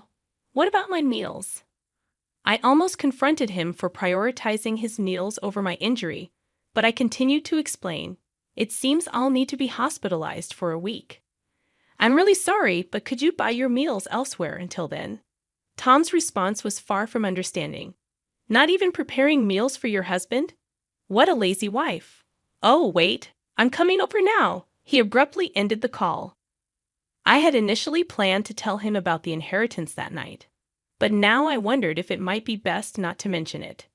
As I lay in the hospital bed, surrounded by various tubes and undergoing precautionary examinations, I couldn't help but feel that my intuition about the unfolding events was about to prove correct. Tom's words had cut deep. You're useless. Can't even do housework. Let's get a divorce, and you better pay me compensation." With a smirk on his face, he had said this to me, connected to numerous medical devices. Beside him stood a girl I didn't recognize. Unaware that my total assets amounted to $6 million. He should have realized that a divorce under these circumstances would be a matter of life and death for me. "Fine, here are the divorce papers," I finally decided. A man who would hurl abuse at his wife in this condition was someone I'd rather not have. I handed over the divorce papers I had kept as a sort of charm, and Tom accepted them with a smug smile on his face. "With this, I can finally say goodbye to you. I'm going to be happy with her," he declared, wrapping his arm around the girl he referred to as Catherine. Catherine, the girl with Tom, leaned against him and made fun of me. "Take care, madam." "Oh, you're not a madam anymore." "Take care, old lady," she said. They left the room laughing, but their happiness wouldn't last long. In my hospital room, I burst out laughing. It was Friday, and the divorce papers would be processed on Monday. I couldn't wait for those 3 days. As expected, the weekend passed without any contact from Tom. It was quite peaceful, but I felt restless. I wasn't used to doing nothing. Every time I became restless, the nurses told me to stay calm. On Monday evening, I received a series of calls from Tom. At first, I ignored them, but after about 30 minutes of nonstop ringing, I decided to answer. I told him to stop being so persistent. Tom shouted at me as soon as I picked up, and I couldn't help but laugh, which seemed to make him even angrier. Tom was furious about the divorce papers not being accepted. I chuckled and told him that I had previously filed a notice of non-acceptance. I reminded him of how he used to casually mention getting divorced whenever we had a fight. I thought it wouldn't be a good idea if he filed for divorce on a whim during one of our arguments. Tom was upset but quickly changed his mind. He wanted me to withdraw the non-acceptance immediately. However, I had decided that I wouldn't just do everything he said anymore. I explained that I couldn't do it until I was discharged, and we needed to go through procedures at the municipal office before I could leave the hospital. Tom's selfish demands made me laugh even more. It seemed like he wanted to register his marriage with Catherine, whom he brought on Friday. Tom was panicking, and I asked if her name was Catherine and if she was his mistress. Tom clarified that she was his new wife, and since we weren't divorced yet, she technically was my mistress. I calmly responded to Tom's nonsensical remarks, making him groan. I made the decision to hit him where it hurt the most. I mentioned that he would hear from my lawyer about the division of property, including the trouble this time. I had always taken care of the household chores and had never cheated on him. It was clear that Tom was the responsible party, not me. Tom seemed genuinely puzzled and believed that not taking care of him while I was hospitalized would make me at fault. I explained patiently that not being able to do housework during my hospitalization didn't make me at fault. He had abandoned taking care of me, and even if I were a child, it would be considered neglect. But as an adult, he should be able to take care of himself, so it didn't make me at fault. Tom's logic was baffling, and even a judge would be shocked. Finally, he seemed to understand, but he still believed he was right. He insisted that Catherine was his new wife, and I was no longer of any use to him, so it didn't apply. I pointed out that he was dating her behind my back, which was clearly cheating. Tom still didn't seem to get it, and he believed he was right. I decided to end the conversation and told him to communicate through a lawyer from now on. I hung up the phone without listening to his protests. Tom called multiple times, but I ignored him, and eventually he gave up and fell silent. I was relieved, but the next day brought another headache. The phone kept ringing from 9 o'clock in the morning, and I pressed the call button. Tom complained about not being able to withdraw money from a bank account. If it was a joint account, he should be able to withdraw without any issues, but I remembered the bank cards and passbooks I had left at home and asked Tom if he was trying to access my account. Tom confirmed that he was trying to take money from my account. Tom was furious and continued with his unreasonable arguments. He didn't seem to understand what I had explained the day before. When I was going to be hospitalized for a week, I had called the bank to prevent any withdrawals until I could handle it personally after being discharged. This was to stop Tom, who wasn't careful with money, from using my savings while I was in the hospital. My decision turned out to be the right one. It's not right to try to take money from an ex-wife's account, especially after a divorce. However, Tom didn't see anything wrong with it and asked me to make a withdrawal immediately. I reminded him that we were practically strangers now, and I had no money to give to strangers. Tom was shocked by my resistance since I had never stood up to him like this before. He insisted that I send the money and pay compensation for not doing housework. Unfortunately, it seemed that despite his academic capability when we first met, he lacked common sense after 17 years of marriage. I addressed Tom as if he were a child, explaining that I was no longer his submissive wife, and we would settle the property division through a lawyer. He became angry and threatened to come over right away.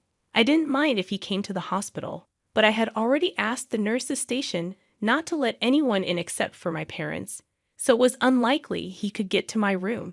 However, Tom did come to the hospital, but it seemed he was stopped at the nurse's station as my phone kept ringing. After ignoring it for a while, it switched to messages, and my screen was flooded with notifications. I saved all of them as evidence and contacted my lawyer. After a while, it seemed that the lawyer had gotten in touch with Tom as the messages stopped coming in. Just when I thought it was over, there was a new development. I was informed about a visitor named Karen, whom I had known for a long time and shared my interests. She had responded to my posts about dining experiences on a social media platform. We used to go out for meals together before I got married. She expressed concern about my injury and shared her suspicions that Catherine, the young girl with Tom, was having an affair with my husband. I was shocked and asked her how she knew it. It turned out that Catherine was Karen's niece. She had told her sister, Karen's mother, about getting married to a 45-year-old man, and when Karen saw a photo, it was of my husband. I couldn't believe the twist of fate. Karen had already informed her sister about the trouble her niece had caused me. Karen was thinking of demanding compensation from Catherine and assured me that our friendship would continue. She didn't want to lose a precious friend over the situation. She had scheduled a meeting with them to sort things out. I was grateful for her support and friendship, which had lasted for over 20 years. The next day, after leaving the hospital, I went to a private restaurant room with my lawyer. Tom and Catherine were already there, enjoying an expensive traditional meal. I was surprised at their audacity. Tom reminded me to bring money and pay for the meal. I decided to stand up for myself and told them to handle the payment themselves. I was there to demand a share of the assets from both of them. Ignoring Tom's rude comments, my lawyer and I took our seats and presented evidence to show that Tom was at fault. We showed legal documents explaining why Tom was responsible and documents regarding the division of property. We'd also displayed photos provided by Karen, which showed Tom and Catherine together and Catherine with an unknown man entering a hotel. This surprised Tom and Catherine, and they stopped eating. Karen arrived at the right moment and admitted to taking those photos. Catherine was confused about her aunt being there. Karen explained that she wanted to continue being friends with me, even though she demanded compensation from Catherine. She felt that Catherine's actions were despicable. Catherine mentioned being pregnant, but when Karen saw her, she didn't look pregnant at all. Tom seemed shocked by this news, and Catherine suddenly admitted that she had lied about the pregnancy and apologized. She had been looking for wealthy older men, and Tom was the one who fell for her scheme. She confessed that she had lied about being pregnant because Tom showed no signs of wanting to divorce. Tom was speechless, claiming he had no money to give. Karen mentioned that she would bring Catherine for another apology later and took her out of the restaurant. Tom tried to convince me that he had been deceived and asked if we could start over. He said I couldn't work since I had always been a housewife. I told him I could live without him and that I'd be filing the divorce papers soon. I I revealed that I had around $6 million in personal net worth, so I could live comfortably without working. Tom was surprised and wanted a share of my money, but I explained that it was my personal inheritance and didn't count as marital assets. We left, and I filed for divorce, ending our nearly 20-year marriage. Catherine later transferred some money to my account, and her mother made her work to prepare the compensation. Tom was disowned by his in-laws and had to take out a loan to pay me.